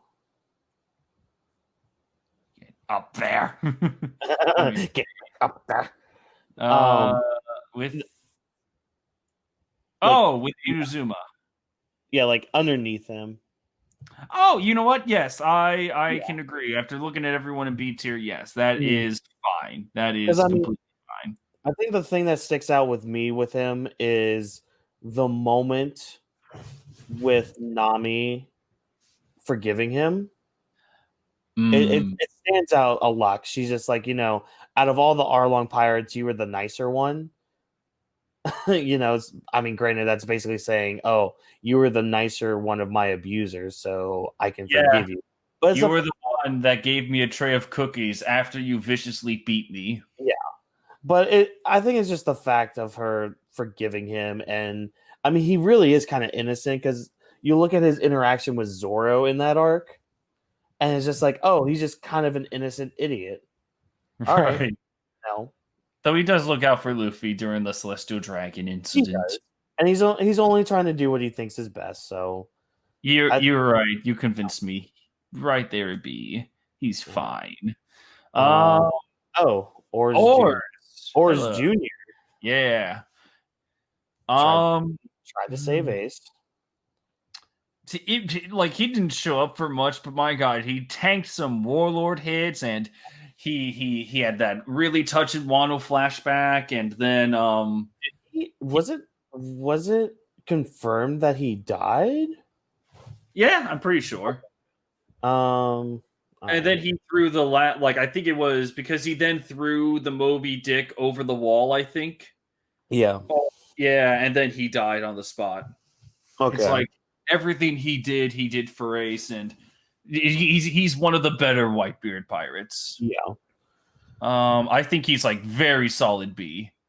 Yeah, to be honest, he's one of the standout pirates during that whole war, or really just in the whole arc. How about, because he was so dedicated, and we're still I think he should go right with Inu and Neku. Ooh.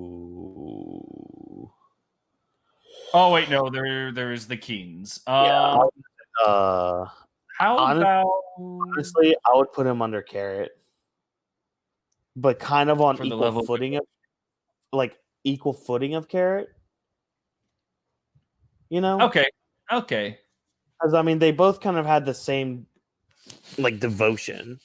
Yeah, I like how. Thank you, by the way, for keeping me on track, because I look at one character be like, huh, yeah, I guess on one level, and then I see everyone else like, oh. Yeah, because I mean, I look at somebody and then I'm just like, okay, how's the rest of the tier? Oh no. Yeah. All right. Okay. You. Or is this Orlumbus? I think. I think I so. think it is. Or let me just double check. Orlumbus manga. It really just depends on what they use for the panel.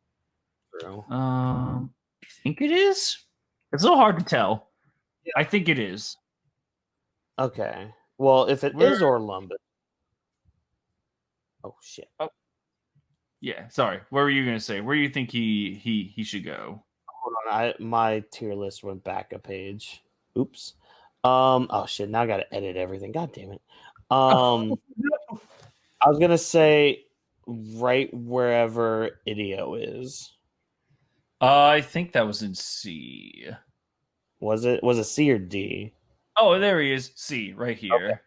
Because I mean, he's all right. His was probably the more fun of the cover story series we got of them. Yeah, yeah, I can see that. But I mean, the most he contributes is numbers for the Grand Fleet. True. That's true.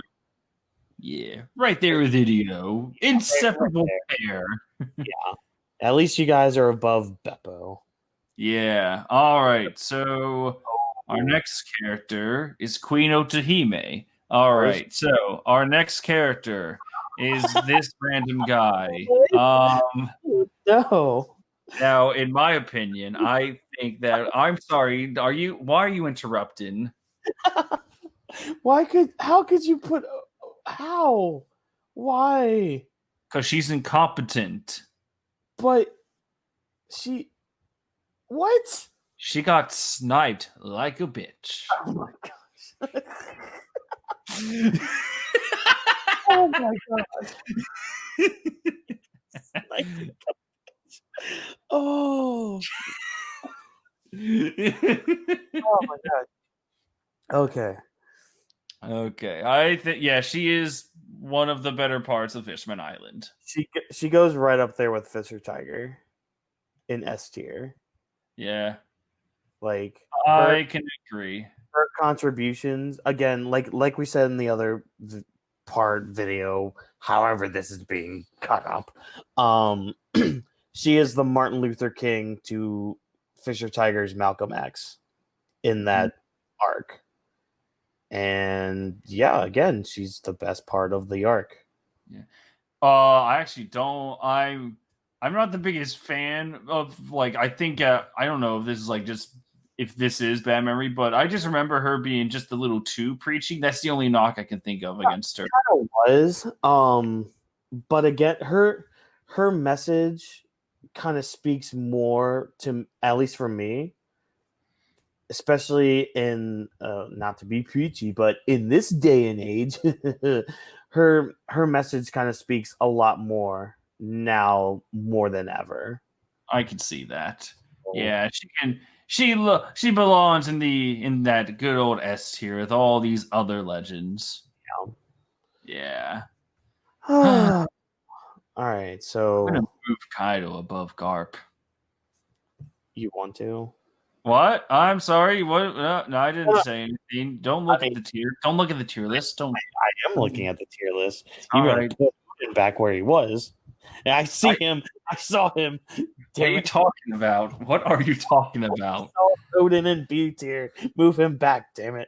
He is not in B tier. He is in S tier. God damn it. Yes, he is. I saw his goofy face. Where? Where is his face? What's it? Yeah, that's right. I don't right there in B tier. Nope. I see it. He's right where Iceberg is. Hold on. No, I see you moving. I don't see him in B tier. What are you talking about? You moved him in C tier. No, look, like I said last time. He's right there. He's right next. This is S tier. This is S tier. people down in the comments, let Trevor know what an atrocity it is that he moved Odin in not only to C tier, but underneath Moria. You move him back. Oh fuck! God damn it! Exactly. Fine. There. Back in the S tier. No, back in number 2 of S tier. All right. You almost convinced me with the moving Kaido, though. Not gonna lie. Yay! All right. So You almost. there. Are you happy now? Are you happy now looking at this tier? Yes. Keep our profit there. All right. Yeah. I just hope you like what I did with it. No. No. Number 2. How dare you?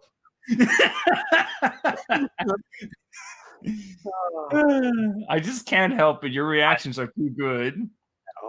Okay. All right. You. Who be this? I forget. He looks familiar. Paulie from Water 7. Oh my god. I don't know why. I kept thinking of Full Body. Oh, I don't know either. Full Body's it. Right, where do you see Paulie? He's all right. I feel like maybe bottom of C with everything he's done. Yeah. Right under the mayor. I'd put him above the mayor, to be honest. How many times are we going to insult this man's honor? Do you realize how many fucking tourists that this elder man must get every day for people wanting to talk about Luffy? It is a stressful thing. Neat.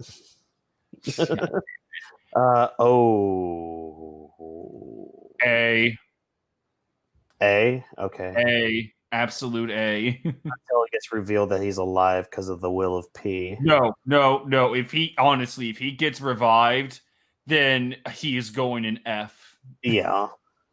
No. A is fair though. I see him. Actually, how about this? Right with Saul. Yes, that's actually where I was thinking. Yeah. Because I mean, it's right above Saul. There we go. Yeah, Pedro's a great character, and hopefully, I mean, I like him as a character, but hopefully he stays dead. He better be dead. God damn it.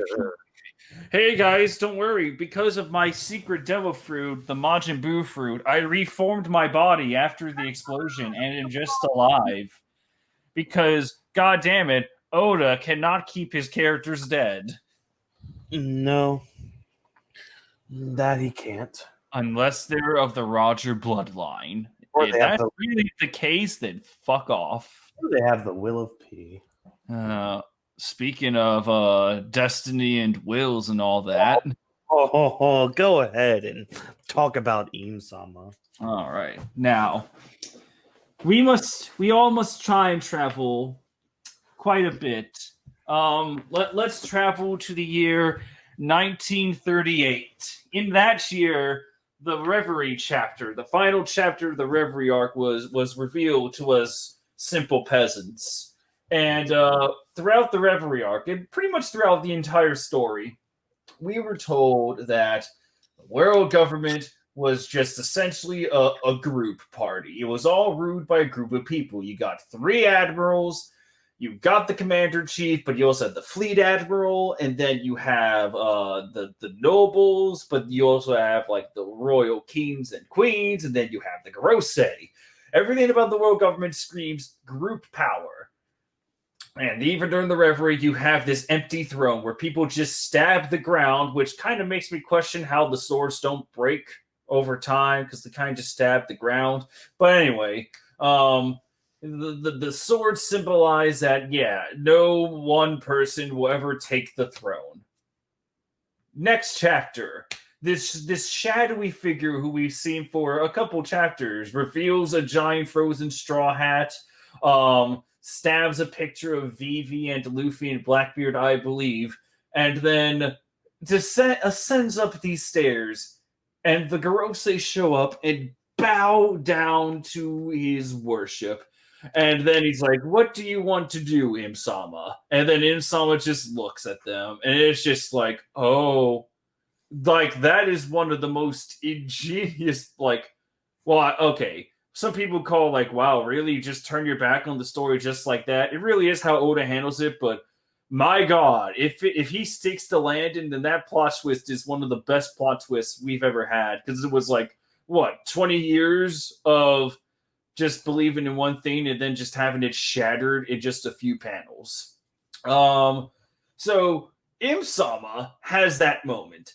He also has the potential for the end of the series to be revealed as the captain of the Rocks Pirates, only because I'm still convinced that you have Rocks, he lost to Roger, and apparently he died and sank to the ocean, which is kind of like an off-screen death. It's like, oh, you're going to introduce this legendary character and just kill him off just like that? Oh, no, you don't. I feel like he somehow climbed back. You all said he wanted to take over the world. What better way than fucking Im-sama? I don't know how he did it, but hey, if Roger couldn't conquer the world in his own way, then maybe his greatest enemy, Rocks, could do something similar. I don't know. It sounds like fanfic, but it honestly could happen with how Oda just wrote Rocks into the story. So you got that potential coming up. So we have the potential final villain of what? A government saga or one of the main players of the final war. You have this character who really does not have a character yet. He is literally a silhouette. We don't know anything about him, but what backs him is the biggest plot twist that we've ever faced with so far in the story.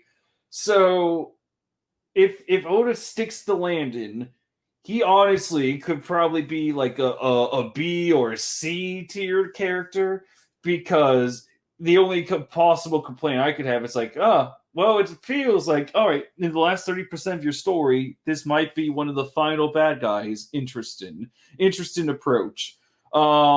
Not to really knock on Im-sama's character, it's just the fact that he's just kind of appears in the last part of the story. It's like when you play an RPG and the main bad guy shows up after the second half. It's like, oh, who the fuck are you?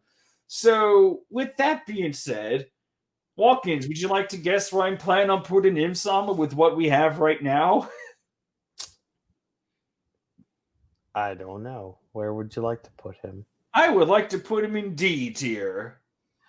Oh. Only because my exact words were, if Oda can stick the landing with the most minimal of effort and actually have reasons behind Im-sama and like what he did for the story, then he can go up however high he wants. However, all we have is the plot twist, but that's it. We don't have any insight into character. All we know is that he's able to communicate, or, he's able to touch a butterfly and look at a frozen straw hat in the door. We got nothing. Absolutely nothing. Oh. The only reason I gave that giant long explanation is there is I have to just say it. Fine, he has the build-up, but we don't know anything yet. We got nothing. As of this moment in time, I cannot see him moving past fucking Momonosuke, because he has yet to do anything yet. Nothing. Absolutely nothing. It all depends on what happens in the future, but I know we've given end of series potential, but it's too much. It's too varied. We can't put anything with Im-sama. It's like, okay, well, end of series potential. He sees Luffy and might die, or maybe a Garose betrays and shoots him, or maybe fucking Dragon comes in and kills him, or maybe it's Rocks. There's too many variables. It's one of those few times where end of series potential is too varied, so we can't really make a definitive answer. So I am content in putting him in D tier because he has a design and he's going to have the impact, but he's got nothing. absolutely shit on him. Oh no. Senator Whawkins, your response. So first of all, I took a pee break while you were going through your spiel. You did. I did. I saw you laying down. I was just like, this is my chance. He won't change anything since he's laying down. So there was that. So I missed the middle portion of all that. Oh my god.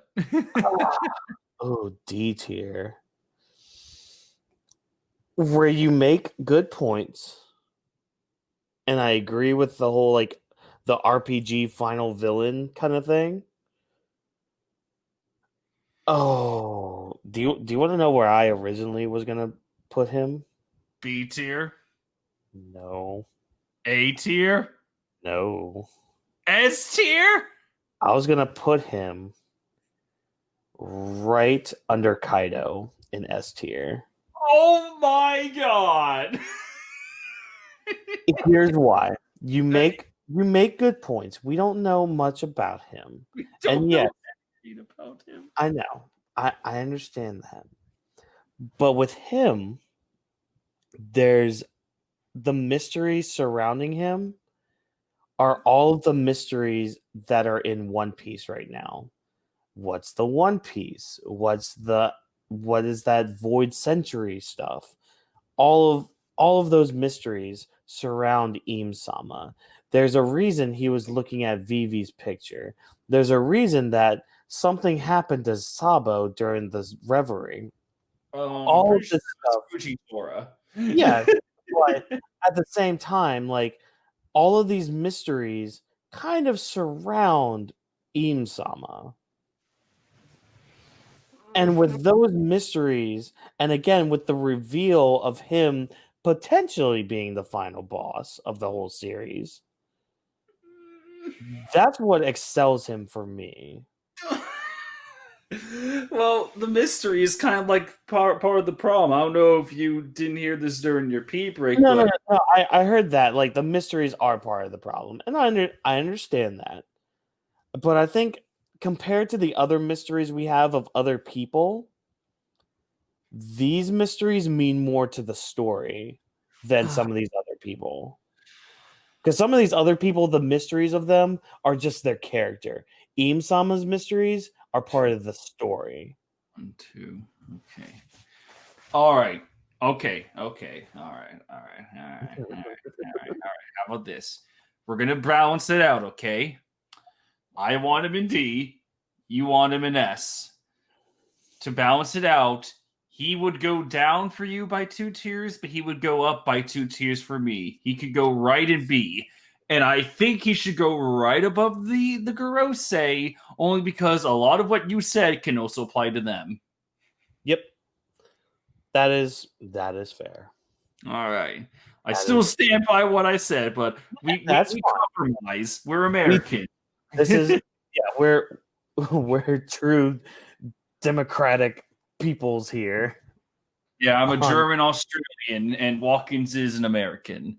I am Irish. I'm half Irish, half European mutt. As and like I said, I'm a German Australian at heart. So makes no sense. But hey, when did I ever make sense? Yep. All right. So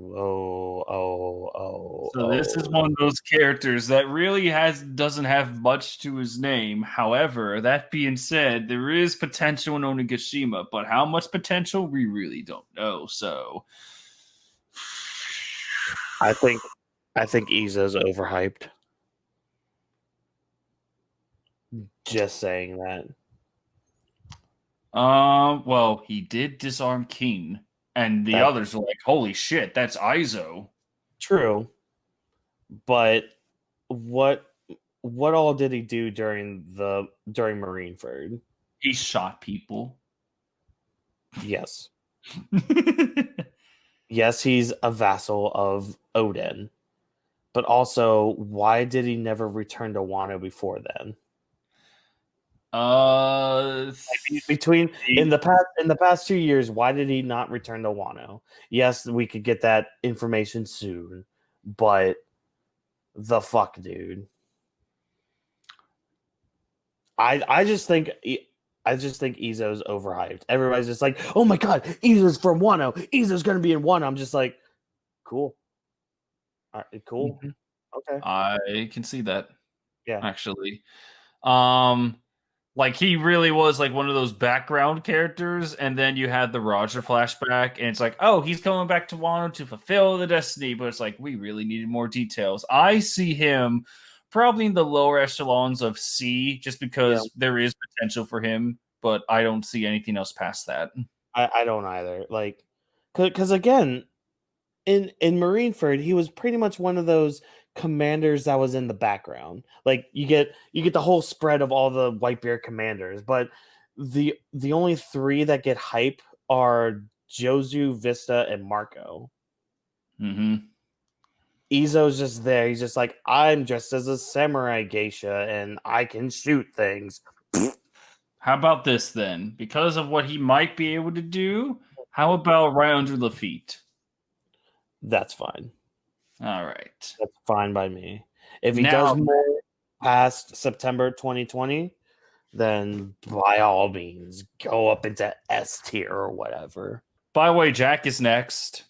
Oh. He was kind of a laughingstock for many years, and he's starting to pick up speed since Onigashima. Like just standing, like he's very confident to take on the Flying Six. He's like knee deep in battle against all the Sulons. That's metal as hell. I was Jack. actually gonna say the opposite. He was built up to be something great. He was the first billion berry bounty we saw in the series. Yeah, and then he faced two red scabbards, which you can't really fault that. Yeah, no, you can't. They fought for what? 10 days, I think. Yeah. So I mean, you can't really fault him for all that. But like after that is when he became a laughing stock because Wano happened and he gets cut by a fat ass samurai. And then King and Queen are constantly talking down to him. And yeah, he's doing his thing right now where he's, fighting off the Mink tribe and all their Sulong glory, but like Jack for me kind of fell a little bit. Huh, okay. I don't see him as like a I see him as a C because I definitely predict that he's gonna have like a really good fight, maybe even a flashback material. But I can honestly, well, I'm thinking like in the high seas.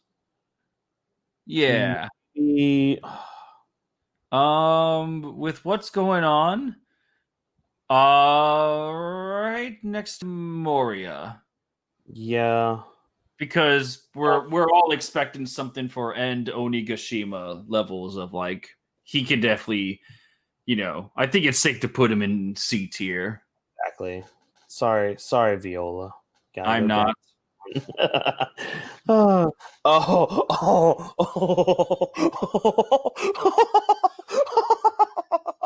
no.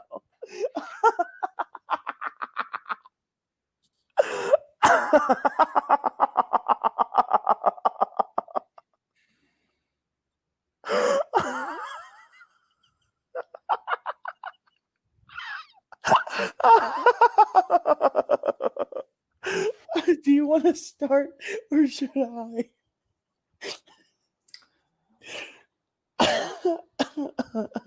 God,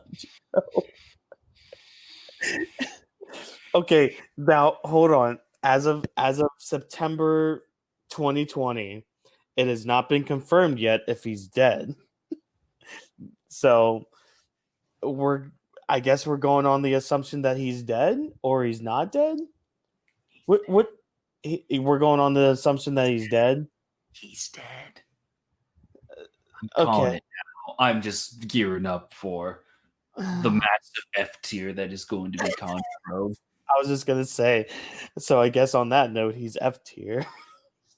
Like you Conjuro, man, a character that was built up since what, Punk Hazard, and it's like I need to find my ally. He's in Dressrosa, and then you get to Dressrosa, and then you have Conjuro, and I think Marco, one from One Piece series, Marco, he's like, whoa, so Conjuro was here, nothing happened, huh? That seems a little suspicious. I think he might be a traitor. And then you have the whole trader talk like, whoa, what's going on? Who could the trader be? And then everyone was figuring out like, oh, it might be Conjuro. Could it be Conjuro though? He helped with the birdcage and all that shit. Could it really be him? And then you have the flashback and Wano, and then you have Conjuro like reveal his true colors. Like, and it's a brilliant reveal. You know, when he's pretended to be someone, his drawings suck ass. They're terrible. But then when he reveals himself as the traitor, when he finally lets his true colors show, he's an amazing artist. I really like that twist. That's pretty cool. Yep. And like the fucking samurai that he drew, fucking sick as hell for Onigashima. And then you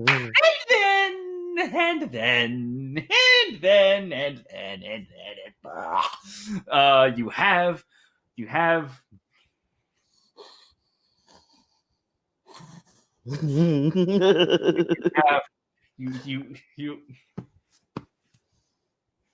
you have Momo's sister step up, and you have her step up, and Conjuro's looking at this girl, this sister of Momo. It's like, I already beat Momo up. He's on death's door, and now he's going to die for sure. And now I get to finish off the Odin bloodline. It's just like, oh my god, he's gearing up for the fight. This is it. Yeah, true colors are out. You know, we thought you were a friend before, but now with the Scabbage, you're just a piece of shit. We're still gonna remember you fondly for the friendship that we did have, all Naruto style, yo. But it's time to throw down. Then Kiku charges, clashes with Kanjuro.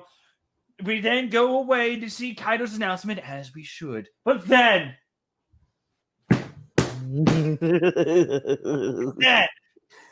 next time we see him, fucking face first into the ground, and there's blood on Kiku's sword. Like, there's no way he just got off paneled. There's no way that he just got off screened. No fucking way. And then Kikon shows up, puts the hat on him. It's just like, yep, I guess he's dead. Yep, unless he was like this perfectly timed ink painting that dissolves after maybe 24 hours. He dissolves, and it's revealed that Conjuro is alive. That raises actually more questions as to why he didn't just continue the fight with painting clones and all that shit. It makes you really wonder what's going on there.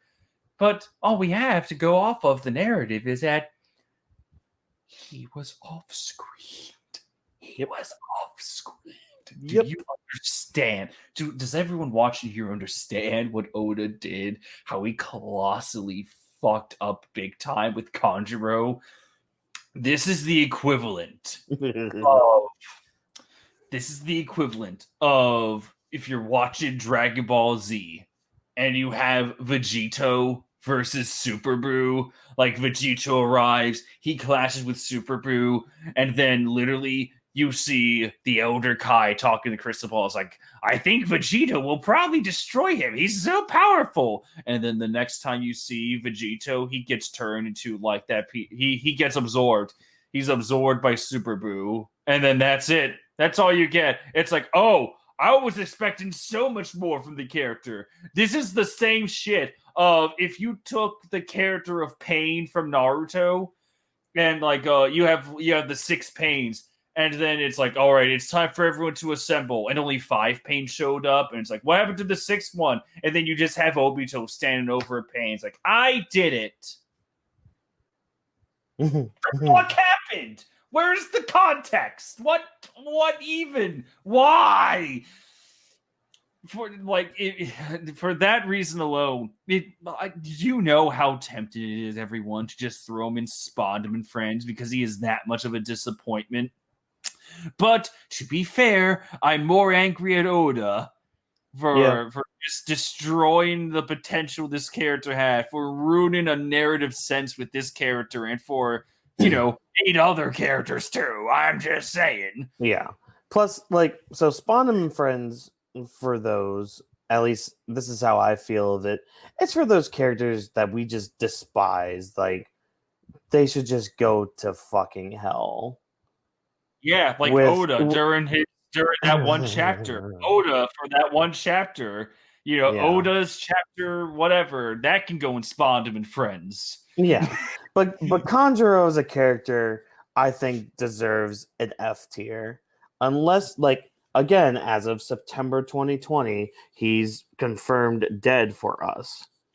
So he deserves to go right under the Vinsmoke children because I hate to say it, but at least everyone in F tier so far has had some sense of narrative conclusion or is building up to that. Mm-hmm. Whereas Kanjuro, no. And before you say in the comments, but Kinemon, he put his hat on top of Kanjuro. Again, like what was just stated, everything was off screen. So, fuck your thing. It would have meant so much more if it was on screen that he died. But the fact that most of this has been off screen, take your little comment and shove it up your bunghole. Don't, though. That actually sounds painful. Yeah, it does. Don't do that. Do it with a Nazi. Yeah. They still exist in America, apparently. Go after them. Apparently. All right, you know what? I'm in such a foul mood. All right, there. No, there. Kawamatsu, Kiku, King. What? No. Oh my gosh. Oh, all these people. It's what happens when I talk about Kanjuro, man. Oh man, so many casualties. Order 2. Who's next on here? Who's this guy? I can't. Hold on. Let me see. Yeah, because you kind of moved them around a little bit. I can't tell who that is, so I guess they're going in nobodies. Okay, well that was easy. All right, we're back on track. Kawamatsu. Okay, cool. Kawamatsu. I like his design. He's a red scabbard. Yeah, he's a Kappa. Yeah, he's technically a fishman. Oh yes, I know, but he's a Kappa. Honestly, because we had talked about this earlier with Kinemon, out of the scabbards, most of them are around the C tier. Mm-hmm. Because we haven't gotten time with a lot of them. They're just kind of cool. So I mean, I'd honestly start. They could almost, the rest of the scabbards almost could kind of go in their same spot. So I guess we could lump, I guess with the Goer say we did, we can probably lump the scabbards in the same group. All right. Where would we put the scabbards in the C tier? That's the thing. There's but he's not really a scabbard. Yeah. I would start putting them above Monet, between her and Shiryu. That's at least where I'm leaning towards. Between her and Shiryu. Oh god damn it! There's so many characters. Oh, there you are. Yeah. Because at least the ones above them are a little better. Well, there is Caesar. There's also Oven. You know what? Change of mind. Above Donsai. Yeah, I could see that because we're going to get a lot more of them in the future. And honestly, I like the scabbards above people like Donsai. Yeah, I've yet to feel that, but it is kind of expected. It just depends on how Oda writes it. Again, when we read this when this is over, this might be a very different story where they might actually. We're in a world where they could easily go in F tier depending on what happens. Yep. Yeah, that day when we do the 1,000 One Piece character tier list. Fucking goddamn. 350, and it has taken us almost 10 hours. I know. Oh, I love it. Oh my god. Oh wait, no, almost 11 hours. Holy fuck. We're good. We're good. Okay. Yeah, so Red Scabbards will automatically go in there to make this easier. Yeah, I think It's the rest of them. Yeah, because like most of them we met at Wano. Mm-hmm. By the way, you ready for the deal breaker? It's Kiku that's next. Is she still in the C tier? Yes. Really? Despite being the queen of prostitutes. Yeah. And she had the training from Kawamatsu in a way, and then she came then she was the Red Scabbard, and she was just trying to fight. And I like her. All right, fine. She can still be in C tier, but she can be above Kuro. Where did I put you? There you are. There you are, you harlot. Nope. Under Hawkins. Feels better under Hawkins. Yeah. Wait, hold on. Oh, there's Hawkins. Yes. Yeah. I think it's better that under Hawkins. Okay, that's fair. Yeah. Also, representation. What? King. Oh, King. I am really warming up to King. I am too. I just need a little more. Exactly. I think he's in the B tier. Yeah, that's exactly where I was thinking. I'm honestly thinking that by the time this is over, if King really stays on this uphill track that's going on, I could see him like near upper A material. It really does depend on what happens. What would it be? Probably between, for me, I would put him between Apu and Nami. For now. I think that's fair because we got the Super Novas, we have Brule. Yeah, that's fair. Yeah. Now, question. Yes. So go back down to your list. Okay. I have the same tier list, and I've been putting them in the same spots we have. I know, I messed up the order a little. Okay, that's fine. I'm just seeing where you put them. So, okay, great. Laoji was technically next, or was it Orochi? It was Orochi, then Laoji. And then Wario Mustache? Yeah. And then Nightmare Luffy? Yeah, so we're good. All right, cool. So Orochi. See. I mean, you can have this kind of the same argument with Kanjuro, but I also don't think I think with Orochi, there's more of a reason to think he's not dead. With Orochi, it's more like a mystery if he's dead. With Kanjuro, it's implied. Yeah. And with Orochi, like with his entire life that has happened so far, if I had not streamed that Odin flashback, we would probably have a very different conversation. Like, he's probably D or F tier because I don't like it. But reading how he got to that position, it's an interesting story contribution. So I see him like as a C. Oh, really? Oh, like low C in terms because the likability does hurt him a lot. The what hurts him a lot? Likability as a character. I'm going off of story contributions. That's the only reason I'm considering C tier. But he did become Shogun. I'm leaning towards B tier. Then let's compromise then. He's because here's the thing. He's a villain. He's a villain that you despise. And just recently in the anime, we got the reveal of the smile fruits. And like what the smile fruits, like the negative implications of the smile fruits. Because, Yasue just died in the anime. So you get the Uh, reveal. Yeah, you get the reveal of like the people of EBC Town, why they always smile, all that shit. So I'm also basing this off of anime bias because the anime's been doing really well with Wano.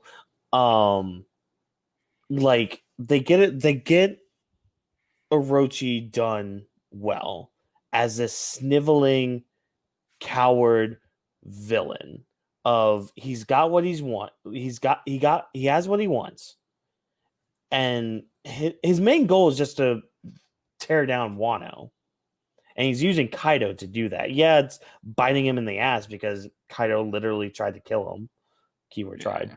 Um, so to me, he's that perfect like Spondum esque villain where you hate him, but he hasn't reached like the echelons of I do want him dead, yes, but I don't hate him as a character because again, we get the Odin flashback of how he got to power, why he is the way he is because of all the persecution in his life because of his ancestors and everything. So everything beyond that makes sense. Like as his character, not progression. What's the word? Character motivation. There we go. So to me, he's the perfect villain for Wano. I mean, granted, we have Kaido, but he's more of the pirate villain. He is the villain of Wano, if that makes sense. Gotcha. Somewhat, yeah. So that's why I would put him in B tier. Okay, let's compromise then. With Orochi.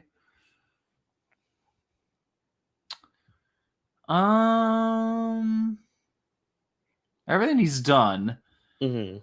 I Every can shitty thing he's done. I can see him as being right under Kid or right above him, like either lowest B tier or under Kid, only because Kid has that potential to happen. That's fair. I can see him underneath Kid. All right. Yeah, that is fair. Okay. Yeah. See, compromise, people. Learn. Yeah. That's all I got. Yeah, pretty much. Lao G. D. Yeah, the only thing I remember is J. Exactly. His one little gimmick. Honestly, like if you were to put him at bottom of D, I would not complain. Oh. But you can put him wherever you think is fair. No. No. No. No. No. No. No. No. There. There. Right above the Blackbeard, because at least he did something. Yeah. All right. Warrior Mustachioed Man, the guy with the lightning sword. Oh, Because he has the Waluigi oh my gosh! Wait, where are you putting him? Because of his amazing character backstory, What? I am fully content with him right there. No. You mean no? After all the times we negotiated, after all those 7 long years spending our time together in the log cabin, are you going to betray me like this now? Yes. I'm pulling a Conjuro. All the times that we loved each other by playing Mario Kart, you're going to turn your back on me like this? We've never played Mario Kart. You ladies and gentlemen, this demon, this creature, top 10 anime betrayals. Okay, tell you what. All right, put your hands up right now.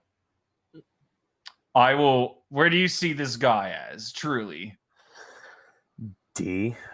Okay, now keep your hands up because I'm gonna know if you're not gonna Google this. Okay. If you can tell me what his name is, oh shit, I will give you the honor of placing him wherever you want. However, if you That's not cannot, fair. if you cannot remember his name, then I am going to place him wherever I want to realistically. Hey Siri, who are Whitebeard is?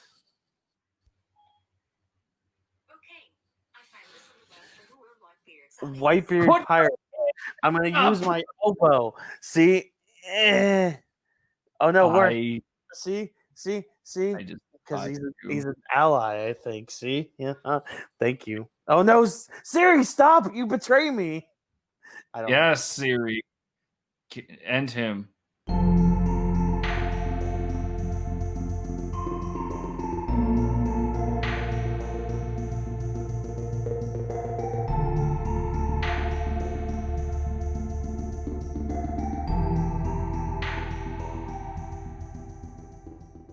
Where'd you move him? I'm putting him in D tier, to be fair. Yeah. Right You- under Johnny Depp. That's fair. Yes. Uh, At least he contributed in the war, unlike Smoothie. yep. Oh, Smoothie. Does Nightmare Luffy even fucking count as a character? Does he It was- even count? It was cool.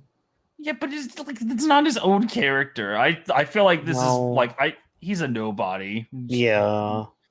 Just like you were there, you did something. You fought. Like Oh. yeah, the Nightmare Luffy was hype, but it's just like it's still Luffy. So Yeah. fuck that. Oh. You ready? Um, You ready to get controversial? Let me guess. F. Yes. All right, everyone. Now, here is out on why the numbers are a complete failure. Brought to you by narration of Whawkins, because I'm going to go get a Powerade. Good luck. I believe in you. Put the before you go. Put the numbers above Rebecca. They're at least above Rebecca. That is fair. So- All right.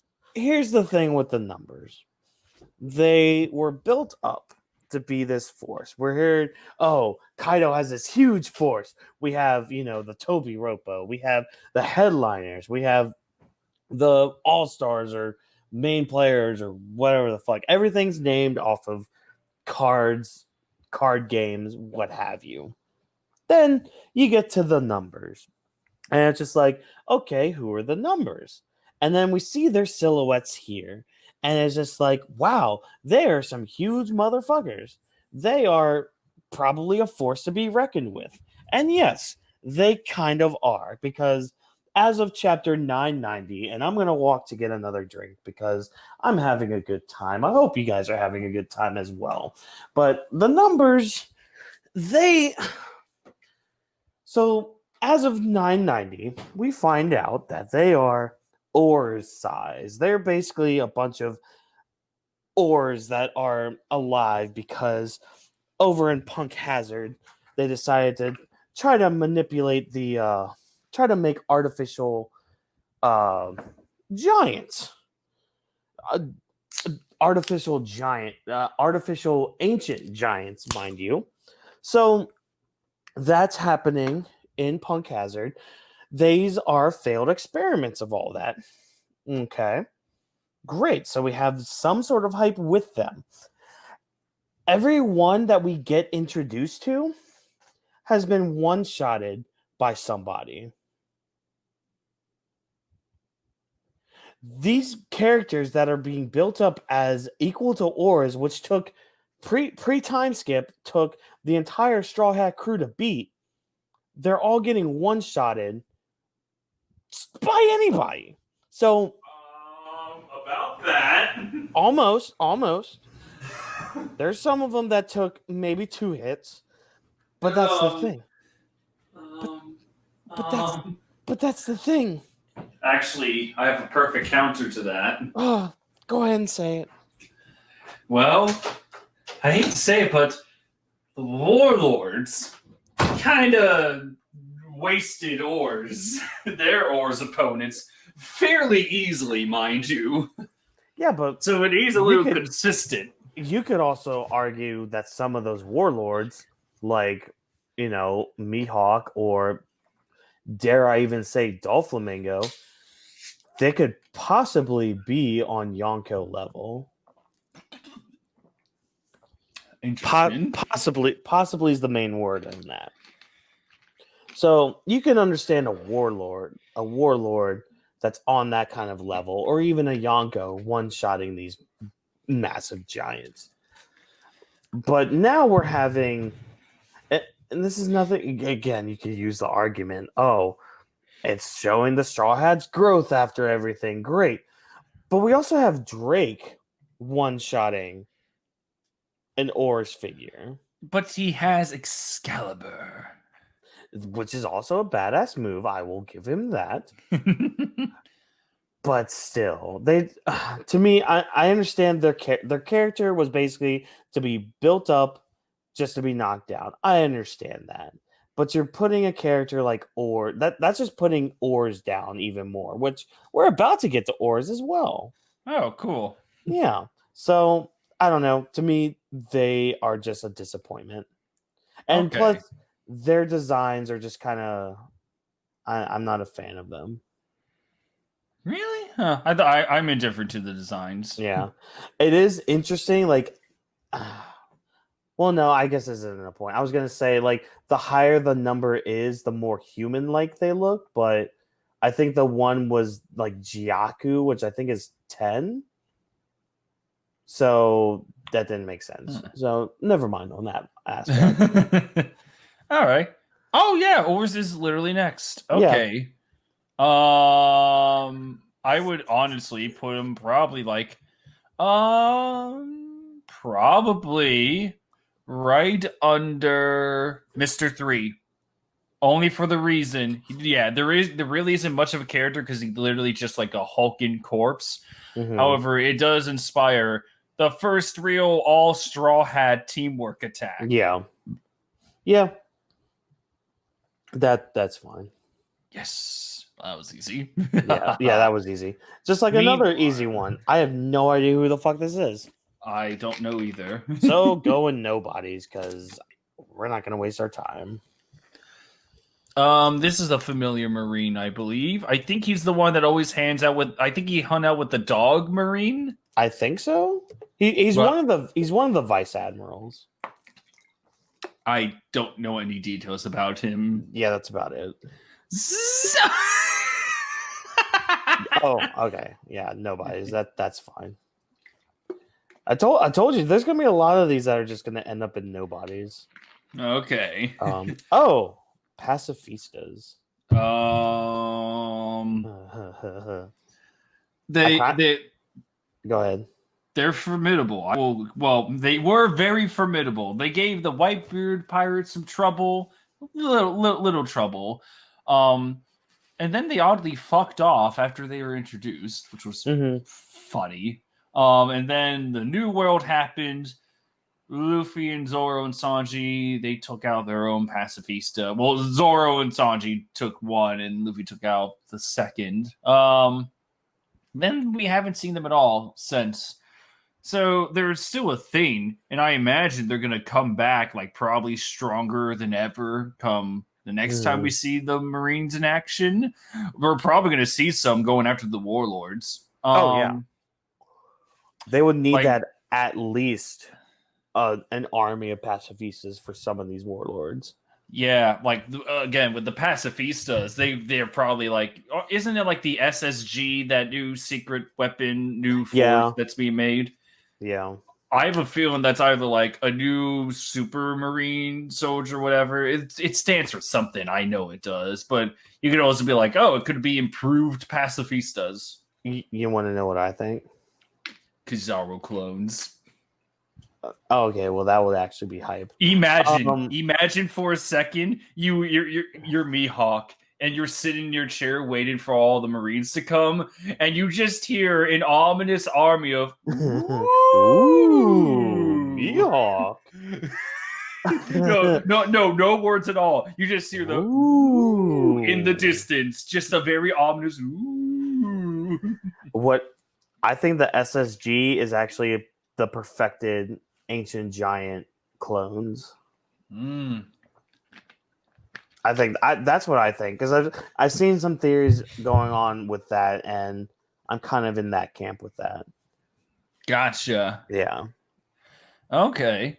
But with the pacifistas, I would dare say the lowest of C tier because they showed up, they're a little threatening, but we really like it's one of those situations where we don't know if they're gonna do much else, like if they're done or not. Bottom of C is fair for those. All right. Even underneath the mayor. Yes. Finally. You want to talk about disappointments? What do you mean disappointments? I mean, according to the experts at CBR. Fuck them. Look, I actually love his devil fruit. I like it. It's probably one of my favorites, to be honest. Really? I mean, well, for one, I kind of fuck with dinosaurs a lot, so I love dinosaurs and what you can do with them. And honestly, a carnivorous dinosaur, I'm all about. And a Spinosaur, like my earliest memory of a Spinosaur is from I think it's a Spinosaur from Jurassic Park 3. I don't remember Jurassic 3 all too well for obvious reasons, but yeah, I know it's a shit movie. It is Jurassic Park 3. Like, I just remember that thing taking out the T-Rex with ease. Yeah, bullshit. Bullshit, but like, it's fucking hype as hell. So to just see a giant Spinosaur come out of nowhere, it's like, oh, this is great. And then Onigashima happens. And it becomes Ulti's bus.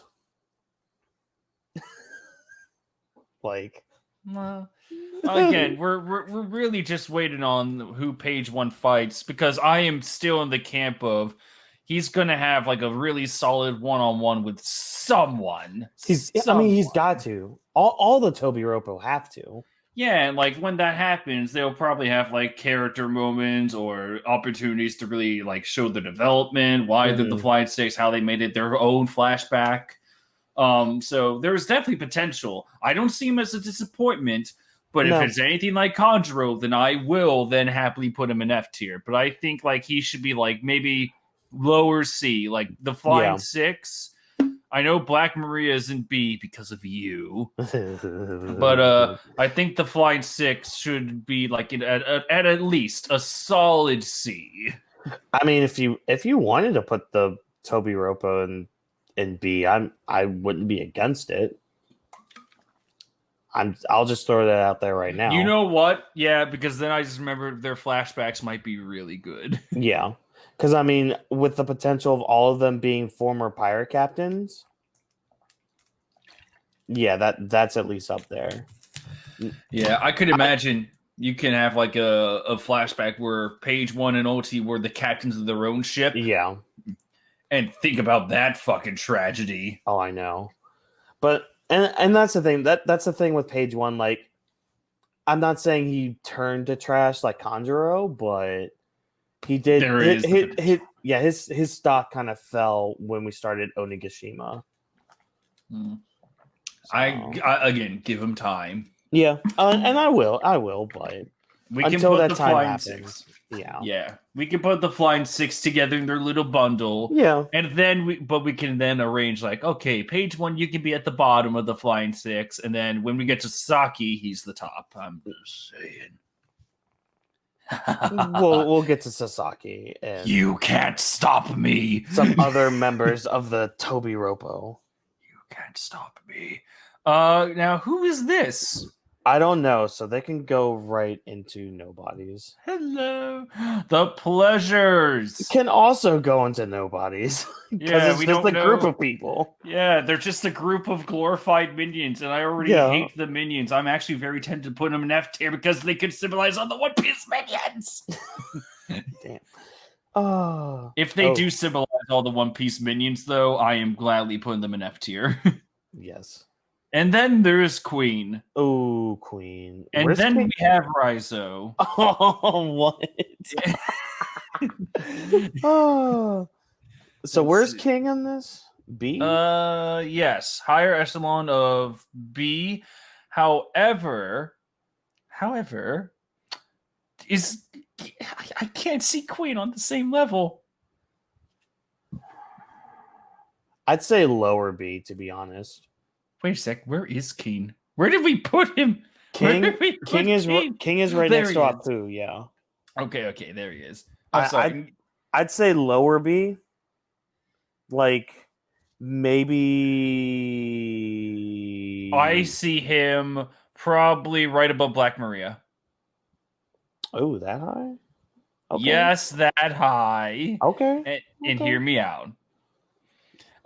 Because he has some really good moments. I really like his character. And remember, he almost killed Luffy and Zoro in one move. I was just gonna say after 989, he does deserve to be in B tier. Actually, you know what? No, not yet. Not above Inu and Neku. Neku. Yeah, not yet. But I think Queen deserves to be right above the Flying Six. Yep. I do like his character. We just need that, that wow factor of a fight or flashback. You know the drill. You guys know the drill at this point with Queen. Like, I'm glad that we've had a commander who we got to really spend some time with. Well, unfortunately, Keen is making a better first impression. Yep. No, I agree with that. All right. Raizo.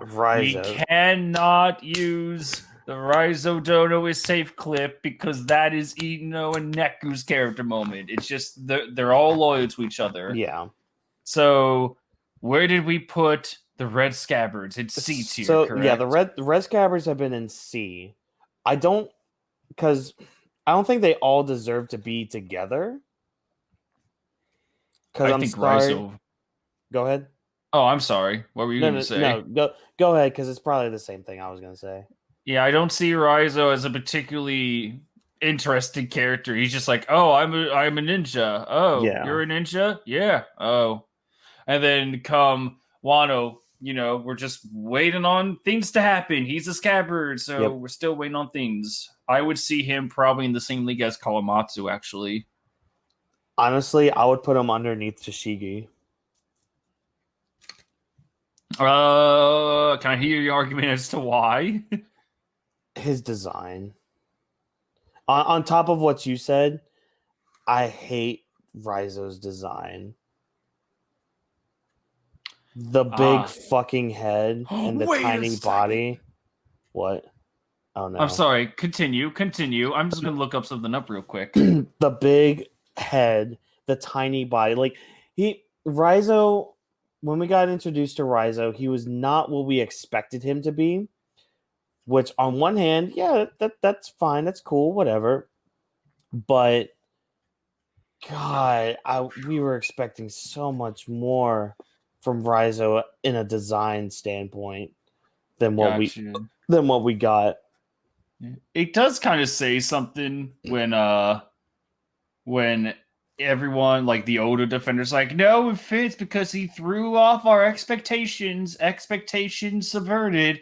And it's like, okay, well, if a lot of people are starting to complain about the designs, I guess that says something about the character. Yeah, it really does. Like, and again, you have the moment, the Raizo is safe moment, but like you said, that's more of Inu and Neku's thing. Yeah. Not Raizo's thing. Also, the thing I wanted to look up was if this girl Samurai Nobody was actually Shinobu. And I was like, wait a sec. And then it's like, no, it's not her. Yeah, it is not. I still have no idea who this is. Now then. Rocks. Oh. The greatest enemy of Roger. Unfortunately, that does not mean he has the same character, the same legendary, amazing character that Roger has, or not even close to the same impact. All we know is that he was tough enough to rein in the likes of, the Whitebeard, Kaido, Big Mom. Yeah. Yeah. greatest enemy of Roger, but we really don't know jack shit about the character. Again, I'm still willing to bet that he's Im-sama in disguise. But until that's confirmed, I see him as probably... Because again, like Conchero, he just might be dead. True. So we really don't know that much about him. He might get explored, but with everything that he has, I imagine him as a lower C tier. Yeah.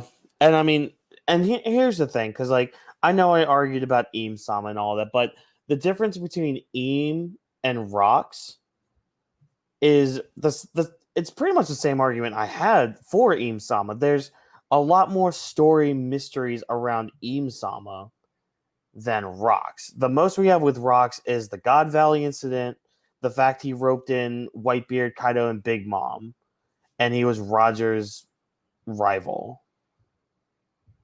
That's pretty much it. Like, unlike Im, who's like, oh, he's somebody that the Gorosei, who we thought were the leaders of the world, no, they bowed to him. There was, like, he was the center of the Reverie arc, if I am so blatant to say that. Like, there's mysteries with him. There's mysteries with the Straw Hat. There's mysteries with Vivi and all that other shit. Like, there's a lot more to Im than there is with Rocks. Yeah, and again, they might be two separate characters, so there is that. Yeah. Yeah. So unfortunately, there really isn't much we can do with Rocks. There's not. Sorry. Yeah. At least not yet. Maybe in 5 years we can do something else. But I think he's fine right at the bottom of C. Yeah, he's fine chilling right there. He's cool. Now Green Bull. Probably right there. Yeah, I was about to say every argument we made, it's like, yeah, we know he's there. We know he has actually, you know what? Let's put him right above Rocks, because at least we know he has a character, like a personality of some kind. I guess. We know a character trait. We at least know he's on Fujitoro's side of justice. That's at least something. Yeah. Like I do like his personality with whatever we got of it. It's like, there's much to be desired. Okay. Yeah. With Rocks, it's just like you're just a legendary figure. You don't have the, you don't have the Roger hook. No. Now then. Okay. So putting him in the Toby Ropo section. All is right with the world. Wait, hold on. What do you have to say now? What? Defend Sasaki's honor. He escaped from a rock. Fuck you. Do you want to talk about how he got into that rock? No. Even that's kind of debatable because of it. I can't wait. Like, because here's the thing with Sasaki, he was one of the he was the one that everyone looked at. It's like, oh, him and who's who. Yeah. And then Sasaki met in with Denjiro, and apparently Denjiro was one of Sasaki's oldest friends. That still does not justify. That still does not explain how Sasaki did not realize he was being chained here and on his gut. And only after he got the chains around him did he go, wait, what are you doing? You love to but see he's been free.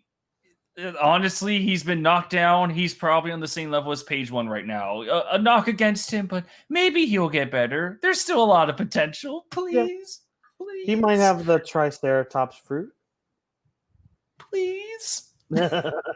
Please. Yeah. Okay, Scopper. Or Scooper. Scooper. Ooh. We don't know much about him. It's kind of it's kind of the Rocks and the Green Bull thing. Like I agree. at least we got to see him. But again, we don't know too much about him. We know, I guess the most we know is he was like the third in command. Which actually is a little more disappointing that we haven't had really much moments with him. Yeah, but Or really again, any. you can chalk that up to being like that'll be in the Rogers flashback. Yeah, I want to see him recruit Scopper. And when we see that Scopper fleshed out, then I really want that third mate to go high because look at Scopper, third mate of the Roger Pirates potentially. He's down there in the lower C tier because we really don't know much about him.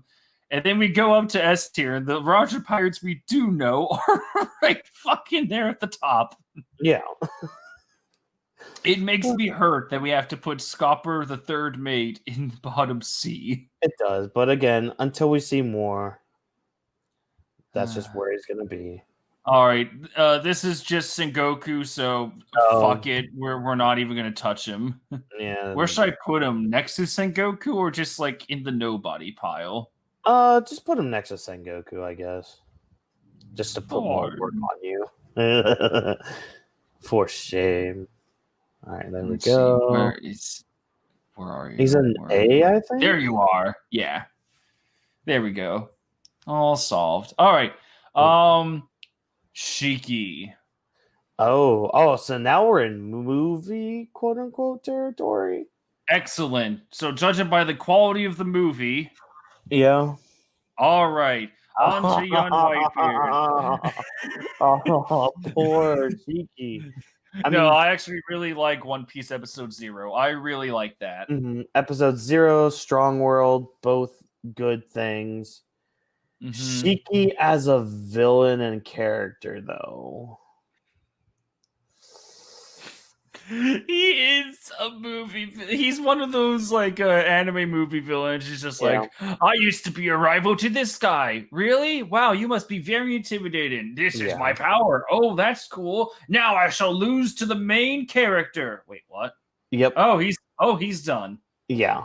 Oh, okay. Wow. So, honestly, for me, low C tier. I would put him above Bebo. Yep. Just to keep that Beppo train rolling, because we're gonna see a different movie villain here soon, and he's going high up. Oh, he is going. We'll talk about that later. I saw that manga sketch. In fact, he is coming up. Yeah, he's coming up. So let's just move young Whitebeard up to where other Whitebeard is, and move on with our day. Give me 2 moments. You're fine. I have to move it on my end too. All right, sweet. All right. So, Whitebeard. Oh, come on, screen. There we go. Somewhere up in S tier. Hold on. Can you look on your S tier bottom 3 on your list? Are you seeing Crocodile, Fisher Tiger, and Otahime? Yes, I am, and I'm seeing you moving Odin, so God fucking damn! Yeah. You thought you could get away with that, but no. He will stay in his spot. I will have my revenge. Next time, Gadget. Next time. You ever play Shadow the Hedgehog? Ugh. Shadow, it's me, Black Tube. Shadow. Okay. Oh. Ashura Doji, guess where you're going? Ashura Doji. Right with Kawamatsu. Because Ashura, he lived through the 20 years of shit too. Yeah, I would honestly put him above Kawamatsu. Interesting. Because we did get a little bit of a story with him, with the men that he had who left to raid Onigashima a little bit after they jumped time. I see. Yeah, so he had to live through that, and of course the 20 years. So he's a little bit above Kawamatsu. All right, that is fair. Okay. Yeah. All right. Who's? Oh, that's Snack. That's Snack. Oh, I legit. I thought that was a ship with a guy silhouette on top. I did not recognize that. That's what everyone thought when this F tier came by. You want to run that by me again? Excuse me. How is losing to Urouge F tier? Because he lost his commander status. But that's kind of like the big pirates. And plus, we got a half reveal for him. We see his body. It's like we see his body clear as day. But where is his fucking face? Why is that still silhouetted? Oda, why? Why couldn't you just show us this?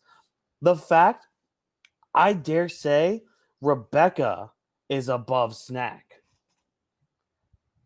I can't see that, though.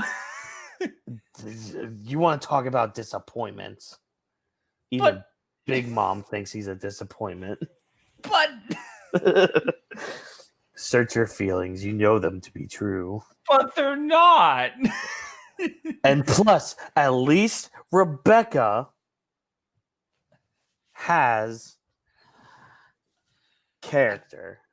I can't see him as an F tier because we really haven't seen him. All we know is that he lost to Urouge, and because of his family hierarchy, lost his commander status. Because think about it, Big Mom. No.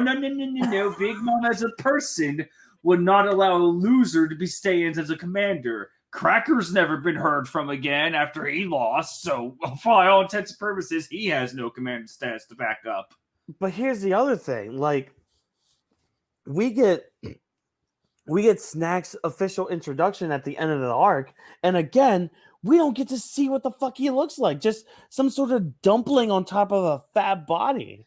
Yeah, I can't put him in F tier. Where would you put him then? I would put him in D tier because, like, at least he has a design and, like, you know, he's gonna have some semblance of character come after all this is over. Smoothie has more of a character than Snack. At least Smoothie's in a video game. Snack? Who the fuck remembers Snack? I do. That means you're putting Snack above fucking post time skip Sanji. Fine, let it be. Bottom of D tier. Oh my God. It's just I don't have a reason to be disappointed by him yet because, again, for F tiers, the disappointing thing is something we see them do and fail at. All we know is he lost to Urouge, but that's not against him. That's Urouge. That only boosts the man up. Come on, man. We failed to see Snack. That's the failure. There's the failure.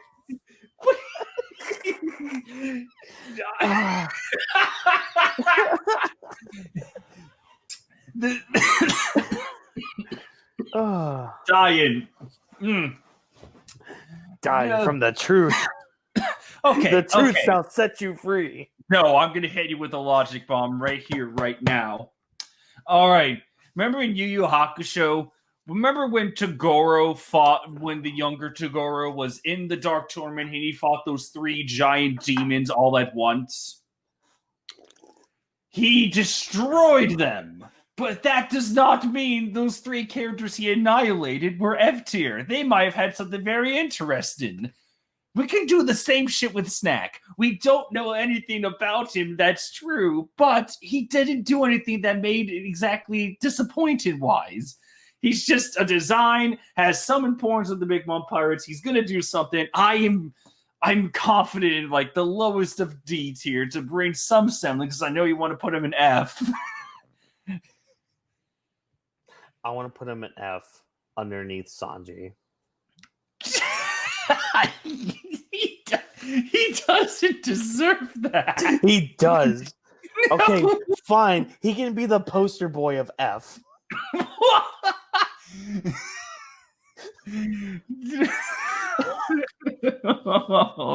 God damn it. Everything we said about compromises, fuck that. No, they're all evil. God damn it. Damn it. Oh. I'm dying. Okay. So All this is right. one of the samurai that is with Orochi. I don't No know bodies. yeah, I don't know his name, so there Oh, we go. oops. No bodies. Yeah. Ulti. Right up there with Oh, the bees. I think she deserves to be where? right above Black Maria. Because well, at least Oh, we've seen her in action. true. Yeah, I'll give you that. And plus, just saying the name of her devil fruit, the Peccacephalosaurus. Yes. Okay, fine. She can be above Black Maria. Yeah, and I really like her Also, personality. I do too. And plus, she wears a mask when she's supposed to. Exactly. Everyone's social distance out there. Yep. Uh, I like Ulti. She's like I do too.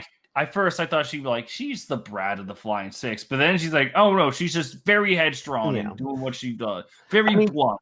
she still kind of is the brat, but it's the fun brat, Yeah. if that makes sense. Yeah, it's like she's Yeah. blunt. That's Yeah, all. exactly. So, um, okay. So I don't remember this guy's name, but I he's the sumo wrestler that sumo Luffy wrestler that fought. Luffy beat. Yeah. So Yeah, not even fought. Luffy just humiliated. yeah, No bodies. yeah. I mean, if he was the poster boy of nobodies, fine. By the Actually, way, no. another easy one. What? Oh, the Waiters waiters. Yep. See. I down told there. you. I told you. Oh. Right in the beat. Actually, you know what? Who's who? I think he deserves to be at the top of the Flying Six. Yeah. Yeah. Because there's a lot of story significance with him. And plus, like, he is unquestionably loyal to Kaido. He wants to Hmm. kill Queen, but he's like, yeah, that's my own thing. For the sake Oh. of Kaido's crew, I'm going after Drake first, and then you, Queen. Oh. He's right next to Queen and B. That's funny. Oh yeah. Queen is still the better character as of right Yeah. now. Yeah. At least he's one of the commanders. Exactly. Who's who by the end of this might just be a more interesting character despite potentially being weaker. So who knows? Who fucking knows? You I have no idea who the fuck that is. is that the guy that was in the treasure chest very early on in the story? No, that is Okay. not Gaimon. Hooray! The nobodies have finally reached 2 rows. Hooray! Oh, Wait. oops! I took Oh. a character out. Yeah. Oops. Oops. Oh well. All right. There we go. Oh. Who's next? Who's next? Wait. Hold on. Who do you have next on your version? Is I it have. Z? Yes, it's Z. Okay. Who's after that? Zeus. Who's after that? What's her face? Okay. I'll leave this guy be for now. All right. Yeah. Z fucking S tier. Yep. I mean, best anime movie villain ever. For What? one, What? I will die on that hill. Oh, how cute. It's fine. I don't care. I will die on my hill, whether I'm alone or with others. All right. I don't think he's the best anime movie villain. However, I do think he is the best One Piece movie villain. I'll rephrase that then. Best shonen anime villain. Anime movie villain, sorry. All right, we'll have a debate about this. That's fine, but either way, he's in S tier. I mean, all right. Former Marine. I can see him. Oh, fuck. I see him right above Crocodile, to be honest. Oh. I was actually going to keep him where he's at. Really? I mean, the only thing holding him back is not to pull Just- that just the fact that he's a movie villain. But wait. Just because he exists in a movie, is that your argument? Yeah. But Beerus existed in a movie, and look how well that got him. Yeah, but that turned into a series, and then he became canon. It's kind of like the Broly thing. If it wasn't for Super Broly would not be canon, and we'd Right. also have the shittier version of Broly. God damn it. That is true. This is at least a well-written character within its own story. All right. We'll compromise. We'll keep him there. All righty then. God, I love Z. I might watch. What the fuck? What? One of the Garose just wound it up in C tier, I think, by accident. Oops. Wait, where was Scar Man Garose? Where was he on your list? He was underneath glasses. Yeah, right there. Yeah, right there. Okay, sweet. Oh, no. No. One over. There? Yeah, right there. Okay. Yep. There we go. Alrighty then. Zeus! I can't believe we're judging Zeus as his own fucking character. Does he even have one aside from being fearful and glutted for clouds? He loves Nami's, weather balls. Yeah. And I don't know. Like, where would we even put him? I don't know. Like, I don't. E tier? I guess. I don't really even see Zeus as a character. It's just like an inanimate object brought back to life. This is like if we had to rank the fucking dog from Alabasta, from Baroque Works, the dog canon. It's like we had to rank that. It's like, how do you even do that? I can easily. D tier. Exactly. At least it wasn't at least Zeus isn't a disappointment. Like, he went back to Big Mom. It's not like he fought Big Mom because of Nami. You know what? Top of D tier. Oh, the new poster boy of D tier. Yeah, I like that. I like that. Wow, D tier's gone through a lot of different poster boys. Yes. Damn. Now then, what your case was for Snack, I present to you with this one. The first daughter of the Big Mom Pirates, and her biggest scene is that, unlike Snack, she had no excuse to not be involved at all. She, like the first daughter, you expected something, but she did nothing. At least with Snack, you could say that he lost, and then he went to face off against Judge. Like, yeah, I think he's kept off screen for a reason. I'm just saying. I hope so. I hope I'm so. just saying, he has. Again, there's no reason for Snack to be the disappointment yet, but with this woman, I think her name is. It's not Opera. God damn it! It's Capote. Thank you, Capote. Or like Compote or something. Yeah, it's just like this is the first daughter of Big Mom. Like, we expected so much when we saw that subtitle. And I thought it was like at first a genius. We were like, oh, we're just going to see her in that one panel. Oh, I guess it's just like, oh, we're just going to wait for her to take action. But she is a massive disappointment. Was she part of the crew that went to Wano? Yes, she was, I think. Okay. And then she fucked off, just as always. Yeah, true. So F tier. I mean, where to put her? You're not wrong. She there's a certain expectation. I mean, just like Paris Sparrow, he's what, the first son? Yeah. And he does a lot more shit.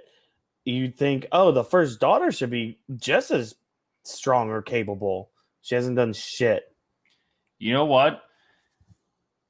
There's always the potential that she might do something because she's going to Onigashima. And because I hate the Vince Smoke children that much. I was just gonna say, if you, I don't blame you for your Vince Smoke bias. So go ahead. Oh my God, Whawkins! Look, I know. It all fits on one page. I can see the bottom. I know. We're almost there. Oh, I still think we're gonna have to spend like another 2 hours on this, though. Oh, of course, yeah. Potentially. Because Denjiro is next. Okay, so remember earlier when I said there was one scabbard that's going to be above Kinemon? And I know exactly who it is. Yep, it's I loved his bit as Kyoshiro. Yep, I love the story of him being Kyoshiro. And also, with my argument with him being above Kinemon, theory territory, I think he's going to end up dying protecting Kinemon. I can believe that. I think he's definitely one of the upper echelons of the B tier character. Yeah. Maybe by the end of Onigashima, he'll fit right up there with A tier. Yep. So right there, right above Kinemon is perfect for him. Excellent. Okay. Yeah. Davy Foxy. I want to say Davy Fox. Foxy. So with out of the three of Spondum, F or D tier, where does Foxy go? Probably D. Yeah. I don't see him as a disappointment. I don't see him really that hateable. Yeah. He has a cool devil fruit. I like his devil fruit. It's just like it just, I think it's like a perfect face for the D tier. Yeah. Oh, so you want to put him as the poster boy? Oh no, I didn't mean that. I think like he perfectly belongs in D tier. Yeah.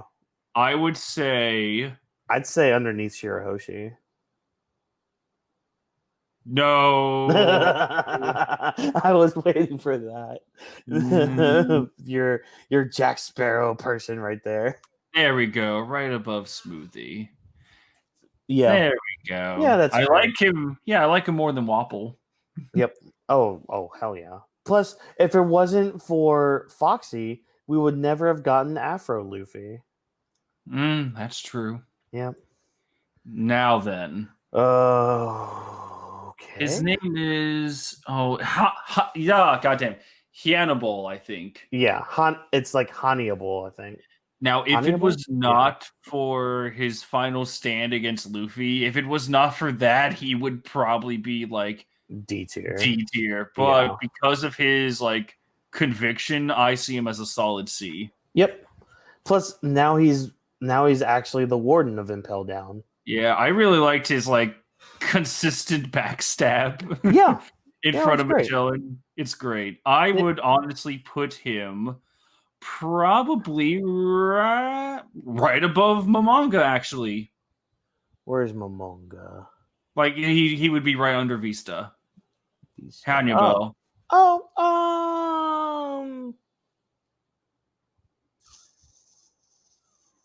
I'd put him under Shiryu. Like between Shiryu and Mote, yeah. That's fair. Yeah. Okay. Yeah. Ooh, Kaku. Now, much like what I said with Lucci. It's not much to Kaku. Yeah, the same argument can be made with Kaku. It's like, as a group, amazing. Individually, Kaku's kind of just like he's a little nicer, just as blunt as the rest of his compadres.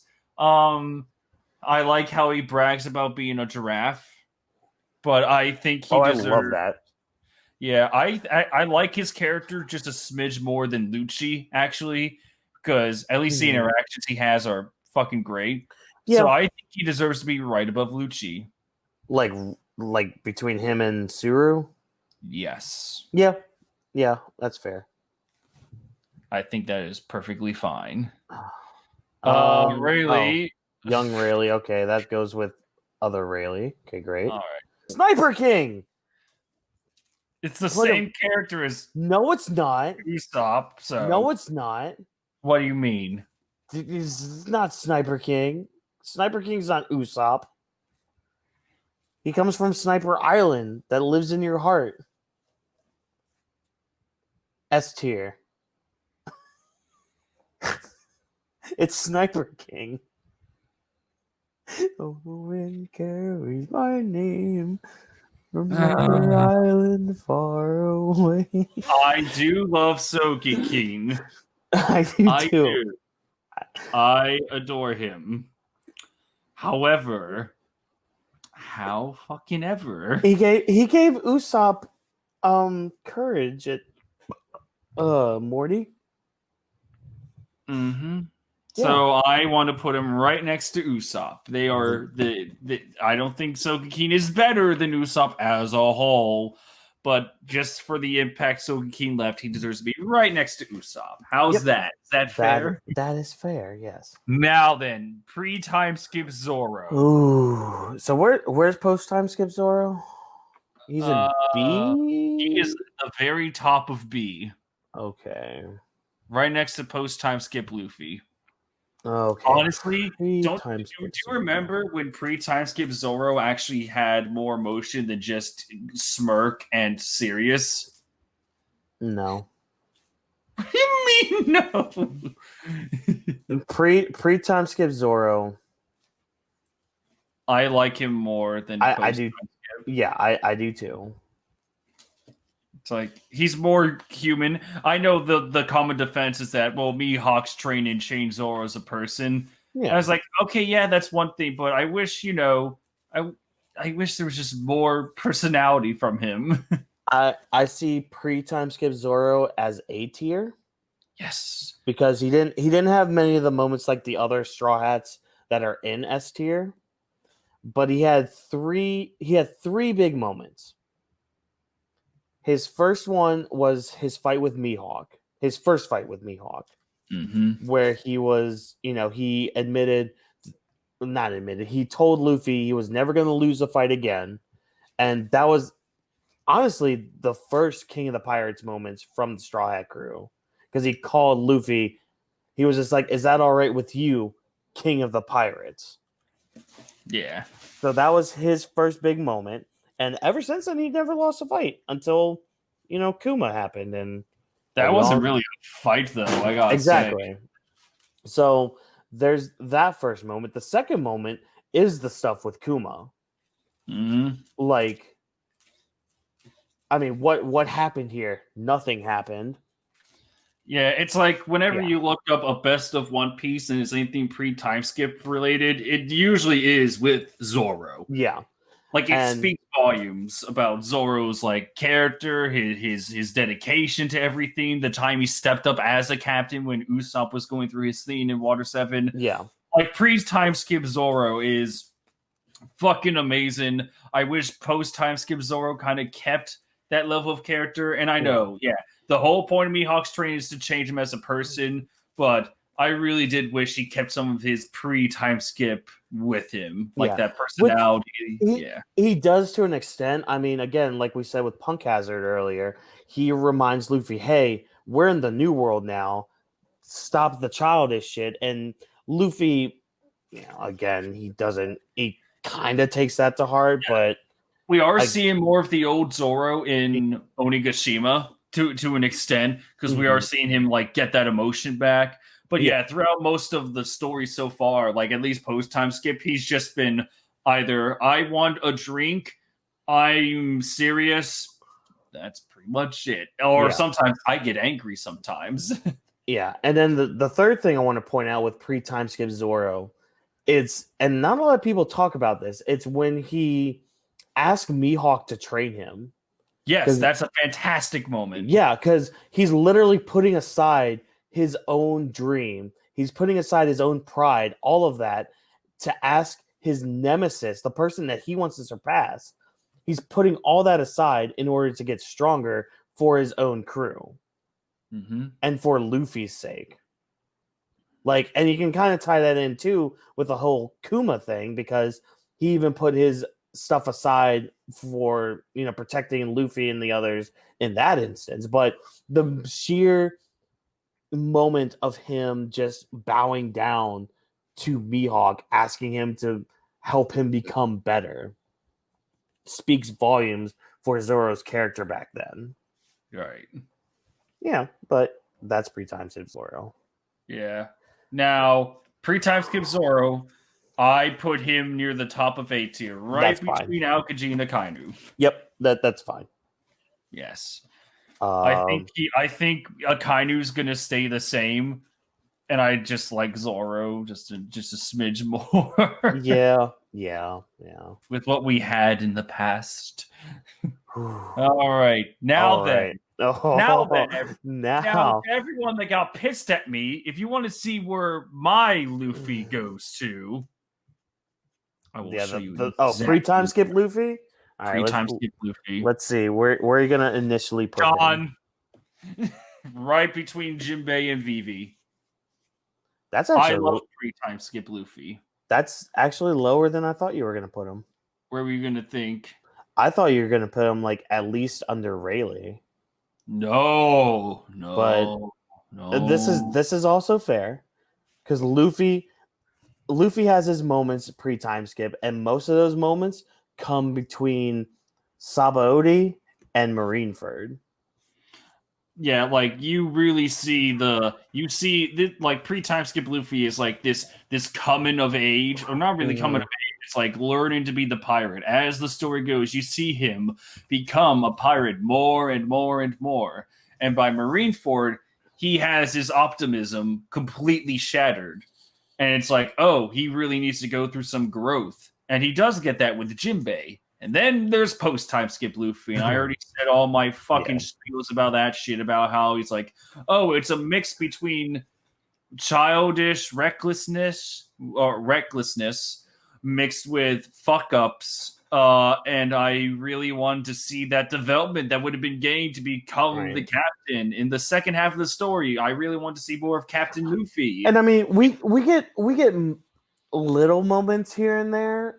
Yeah, but that's the problem. We see little moments when it should just be the second half of the story. Because, like, kind of like what you said, pre-time skip Luffy, it's all about the journey to there. Because, like, we see so many instances of him learning not only just to become a pirate, but being a captain. Because he has so many moments where he has to act like a captain. There's another scene that people don't really talk about, the beginning of Drum Island, where Nami's sick and all the people at Drum Island are holding their guns towards the Straw Hats, and Vivi's like, no, Luffy, don't fight them. You need to bow to them and ask for help. That's what a true captain does. You're not here to cause a fight. You're here to help your friend. Mm-hmm. So there's that moment. There's also the moments, Water 7. Do I need to go on about Water 7 in Eni's lobby? Nope. And then, like you said, his optimism, I would almost say his optimism was getting crushed in Sabaody because he lost all of his friends because he was too weak. He was too powerless to help them. And so then, sorry. No.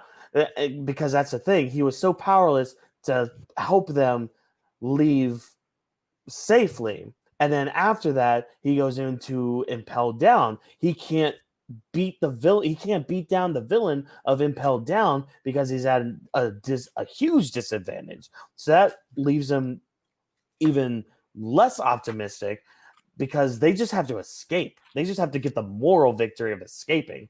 And then you get to Marineford, and he literally has his brother dying in his arms.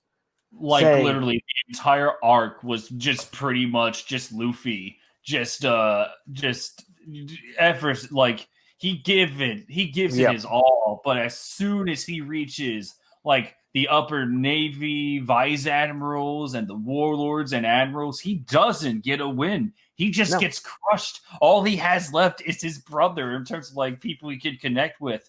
And even when he does that, he gets it. It dies in his face. Yeah, because he only got so far because he had all those people behind him. And not only that, but if Garp wasn't his grandfather, he would not have gotten past Garp. No. At all. And then he's lucky that Mr. 3 was up there to make a key out of nowhere, out of wax, on Sea Stone prison cuffs.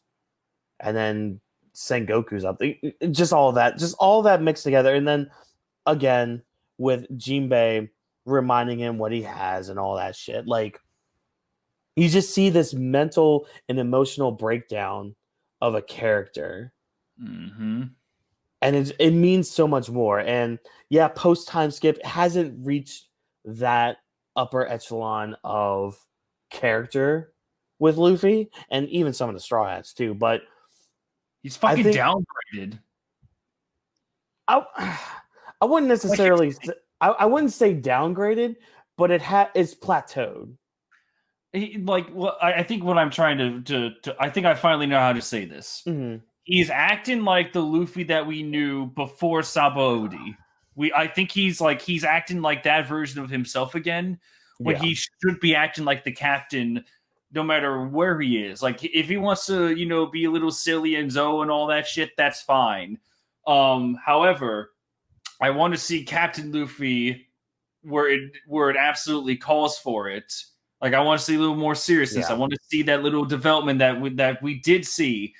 He trained with Rayleigh for 2 years to learn to protect everyone, and then after that, it's just like I'm gonna be silly again. Woo! You, It's like it's okay to keep some silly elements, but there comes a time when you just need to grow up and stay grown up. You can't just go yeah. back to your own childish shit and expect everything to be a-okay. Need I remind you all that he stayed behind at Whole Cake Island, waiting for Sanji to come back when there's like a hostage. There's so many elements going on. He's like, nope, I'm just too stubborn. I'm going to stay here. Fuck everyone else and fuck everything else. It's like, it doesn't work around you like that, you fucktard. God.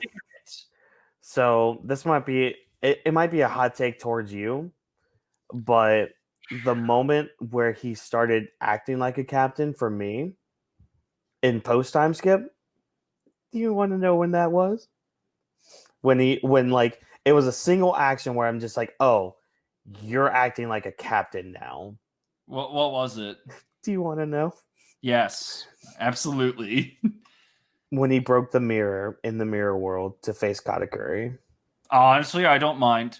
Yeah, that was the moment, and finally that was the moment post time skip where I'm just like, yes, finally you're taking charge. You're just like, I know I need to beat you. I can't beat Big Mom yet. I know that. Like that was Luffy's in his head.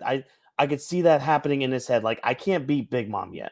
I will one day, but I can't do that yet. But I need to beat you because if I can't beat you, I have no chance against them. Mm-hmm. And so he broke the mirror. He's just like, nobody's going to get to my crew. Nobody. And he even told them all to break the mirrors in the Sunny so they wouldn't get there. And he even, like, he was talking to them through the mirror saying, don't worry, I have everything under control, even though he didn't at that time. Nope. So he was acting like a captain there. That, yeah, and we had more bits before. And yes, that is fair. So, and it was ever since then, it was that moment and when he got baby shaked by Kaido. Yeah. Oh, I just actually remembered something. The time when he did act like a captain was when he fought against Doflamingo and he said, "You're an R way." I guess you could take that. Oh, yeah, I guess he did. Yeah.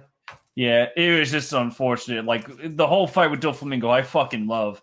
But it's just like there were a lot of elements, but during this, just like I'm not seeing the grown-up Luffy that Rayleigh should have trained. Right. I'm still seeing the version of Luffy before the tragedy of Sabaody. Yeah, and yeah, again, that's like the argument we had with post time skip Luffy is, yeah, he's still the same after all of that, but it again, you want to see a little bit more development because of everything he went through, which again you do see here and there, but the argument there is you want to see more, which is fair.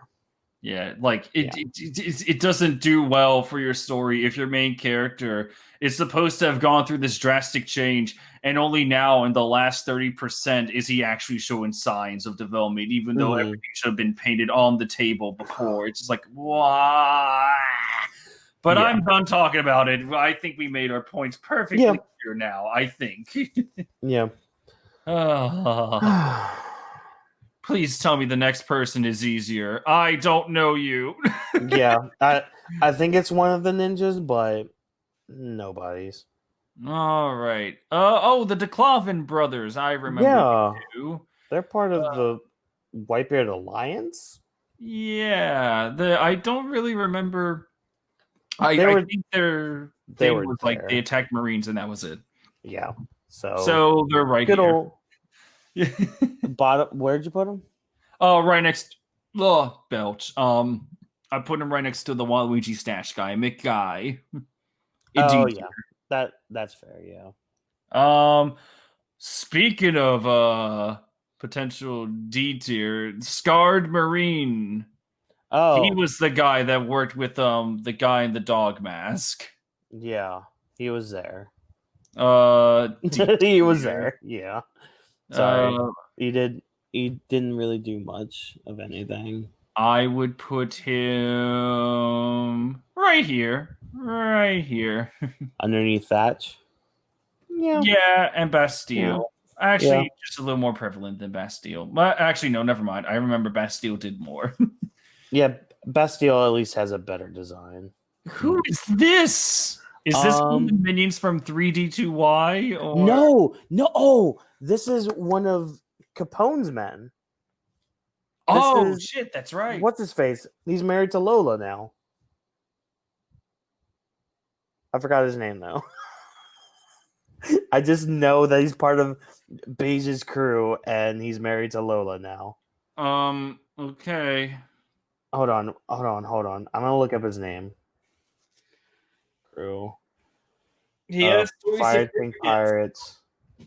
Hold on. I'm looking this up. I have the Fire Tank Pirates up.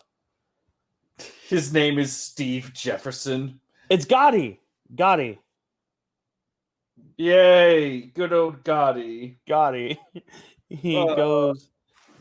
He can D tier. Yeah, I don't really remember him. Hold on. Where's Lola at?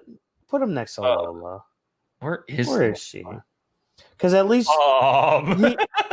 he married Lola, so Lola is C tier. Well, okay, we can't use the fucking marriage card because look where Rayleigh is and look where his wife is. 2 whole tiers below. Are they husband and wife or are they just lovers? Let's be honest. It doesn't really matter that much. I think Cody deserves to be in the D tier right underneath the Blackbeard Pirates. That's fine. Yes. Oh, and he's then right there's up this guy. Let me see. Oh, I think he's part of the Straw Hat Grand Fleet. I think he's in Idio's group of that. Okay. I don't recognize him. I guess he's a nobody then. Yeah, he can go in nobodies. He was part of Dressrosa, so. Hey, look, a random gifter. No. This is Sheepshead. He fought Sanji on Zoe. Oh, that's right. Yeah. Yeah, pretty much. No. Let me guess. I'm just gonna say D tier because he fought, and then that was it. Yeah, that was pretty much it. Yay! Cool design. Yeah. Yeah. First introduction to the Beast Pirate design, I guess. Yeah. Fucking under Diamante then. Yeah. Actually, no. Under Octopus Guy. There we go. That's fine. Yeah, that's fine. Cool. Margaret, I liked her. I do like me Margaret. forever to remember her name, but I do like her. I do too. Like, honestly, I mean, talking about shipping and all that, if it wasn't for Boa Hancock, oh my god, have Luffy go with Margaret. She's cool, but she's cool though. She at least you and your ships. I will talk about ships as much as I want. They don't exist in One Piece, and you know it. They don't exist within the crew. No, she's cool though. Like, I would dare say maybe absolute low, like near the low of B tier, like maybe next to Koala. Yeah. I'd put her underneath the hype men. Yeah, that is what. Yeah. Okay, you know what? No. I don't think she's probably a better character than Morgan, but I do think she's above the hype man. Oh yeah, the guy who just releases the bounties. Yep. Yeah. Cool. Still an impressive, job, but Margaret's just a little bit better. It's the Minister of Butter next. I forgot her name though. One of the more she's she's prevalent because she's yes, I know, but she's prevalent because she's hot. Yeah, there it is. So Thank you, Where in One Piece D-tier? anime, for always bringing attention to her because she's hot. So where in D tier should she go? Probably right That's next to Amande.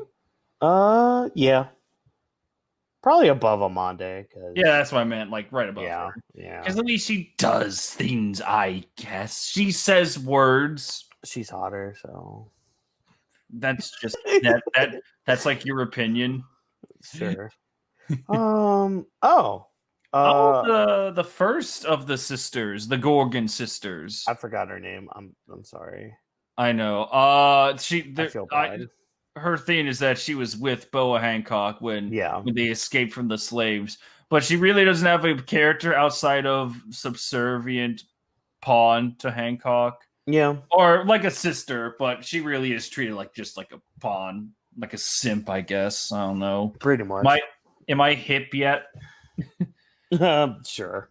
I guess she can go like near top of D, I guess. I would put her in C tier. Because Okay. with her and her sister, which I remember the sister's name is like Sanders Zoni.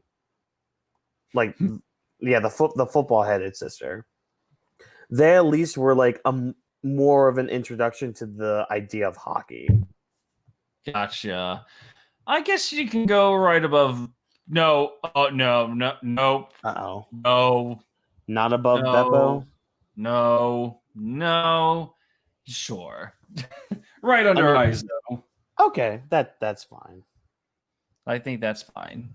And honestly, when we get to the sister, she can go right next to her Yeah, for the inseparable same reason. pair.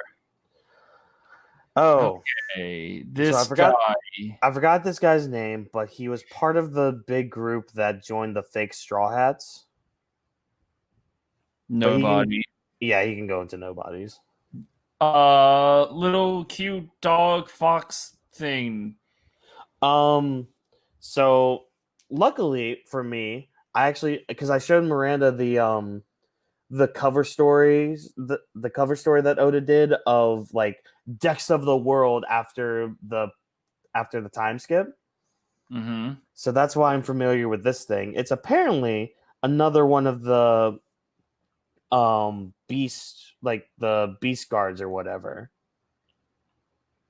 Cool. Yeah, so it could also go into nobodies. All right, now the awakened koala jailer, Impel down. So I assume we're gonna put these jailers in the same grouping. I think they deserve to be in the C tier only because really the first awakened devil fruits that we see, I believe, and they were pretty intimidating at first. Really? They're respectable. Like again, they're not going to go high in C tier. They're probably going to be like just on the edge of C and D. I would put them in D tier because yeah, they're our first introduction to awakenings, but I don't know. There's just something about them that doesn't scream C tier to me. And then like I see the upper echelons of D tier. And I'm like, are they really above some of these people? You know what? You are absolutely correct. We'll put it above Hody Jones and call it a day. Okay. That's fine. That's really not fine. Damn. Uh, I'd honestly put them underneath. You know, to be fair for you, I'll put them underneath Waluigi's stash. I put the Calvin brothers are better. Oh, okay. Then we can put them underneath the brothers then. Yeah, but fuck. You know what? Yeah, Foxy's there. Yeah, Foxy's there. Yeah. All right. There we go. All Solid right. placement. You are one of the minks. Yeah, it's is this Sicilian? No, wait. Is I it? forget the name. I think this is Sicilian. Huh. Okay. Oh, ooh, progress. Where would this chap go? I mean, this is another one of those instances where we can talk about them as a group because they're not much more than just their group. So C or D tier? Yeah. I'm more comfortable with maybe upper D. Yeah. Don't really know much about the character. Maybe right. Yeah, right with the jailer. How's that sound? Yeah, that's fine. Because Yeah. like I would say above the jailer. Yeah, above the jailer like that. We don't know them yet. Yeah, we don't know them too much, but they at least have more story potential than the fucking jailers. Yeah. So, What yeah. the fuck? Why is Gin here twice? I don't know, but he can go right where Geen is, wherever he is. Where are you, Gin? Oh, he's in C, right above Don Krieg. Do you see where the giants are? Yeah. Yes, found you. Yes. Good There you Lord. go. There you go. Really says something when we have 2 S tier rows, almost 3 A tier rows, 1, 2, 3, 4, 4.5 rows of B, 1, 2, 3, 4, 5 rows of C, 1, 2, 3, 4, so 3.5 rows of D, 2 rows of F, almost 2 rows of it, 1.5. Almost 1.5 rows of nobodies, and still 1 incomplete row for Spandam. Yep. Next is another jailer. Right where he goes. Yep, right with the other jailer. Ta-da. Okay. Yeah. Yep. Gloria or Gloisa, Gloria? Hold on, let me see. Giola. Oh, Jola. Yeah, I liked her. She was she had like a interesting devil fruit, kind of high energy for the Doflamingo family. I thought it was pretty cool. Yeah. The way she was taken down because she was essentially just partying with Brooke. I mean, who doesn't want to party with Brooke? Well, she was taken down she's taken down twice because she was taken down by Brooke like that, and then later on she was taken down by Leo. Demon Spawn. Yeah, Demon Spawn. So, yeah. I cool. consider her as a C.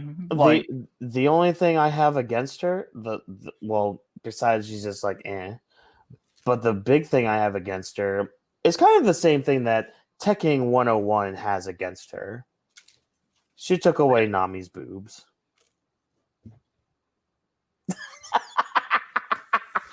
I was waiting for that, guys. I was waiting for that. Oh, you can put her where you want. Right under Sugar. Yep. There we go. Because at least Sugar had some more potential. Right. We got a few minutes left. All right, let's just keep powering through. Oh, look, another jailer. Wow, my God, it's getting easier. This one, I told you by the end of this. So this one should be like the top of the jailers because at least we had more with it. Like we had an actual fight with it. The cow. Yeah. Oh, by the way, there's another jailer here. I'm just throwing the zebra jailer. Oh, the zebra dude. Yeah. Where are you putting him? The fucking jailer group. Okay, good. With the jailer group. Yeah. Okay. Now there's the guy that makes explosions, whatever his name is. I forget. Oh, yeah, this guy from the Dressrosa family. Yeah, I forgot his name. Here, I'm gonna look up his name right now. Dressrosa. I think. Well, it wasn't like explosions. It's like he can make things pop or something. Let me check. Don Quixote pirates. Yeah. Elite officers. Traditional. Because we had another. Yep, there we go. Because we had another person who had like the explosion power. His was more of like a pop implosion kind of thing. Actually, it is explosions. He's literally Yoshikage Kira. Yeah, Gladius aid to the Pamu Pamu no Mi, a fruit that allows him to make any inorganic object he touches rupture and explode by causing the object. Oh, you're right. It caused to swell until it bursts. I saw the picture and I just saw explosions. Gotcha. Hold on. I want to look at something real quick. So he's Balloon Kira. Yeah. Okay, so he's more of a balloon thing. Because Mr. 5 is the one with the explosion power. Ugh. So what was the name of the fruit that he Pamu had? Pamu no Mi. Pamu Pamu no Mi. Yeah. Where is devil fruit? Okay, you said Pamu Pamu? Yeah. Okay, so Mr. 5's is Bamu Bamu.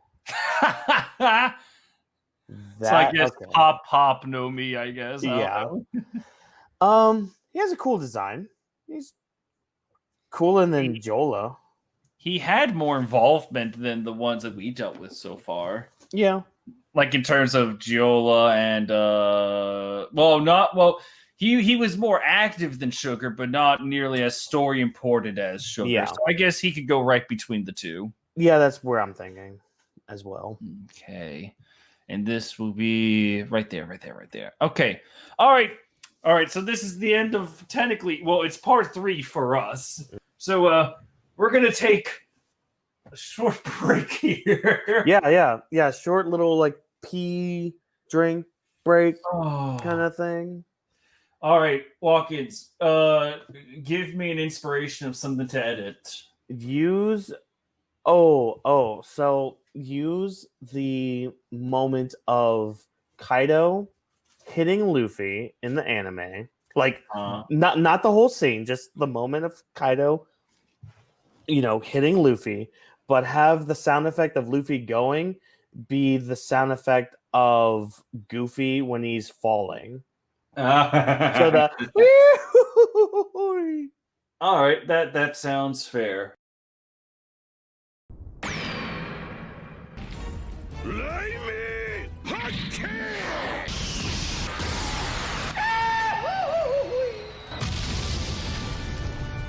So long, you dusty bitch!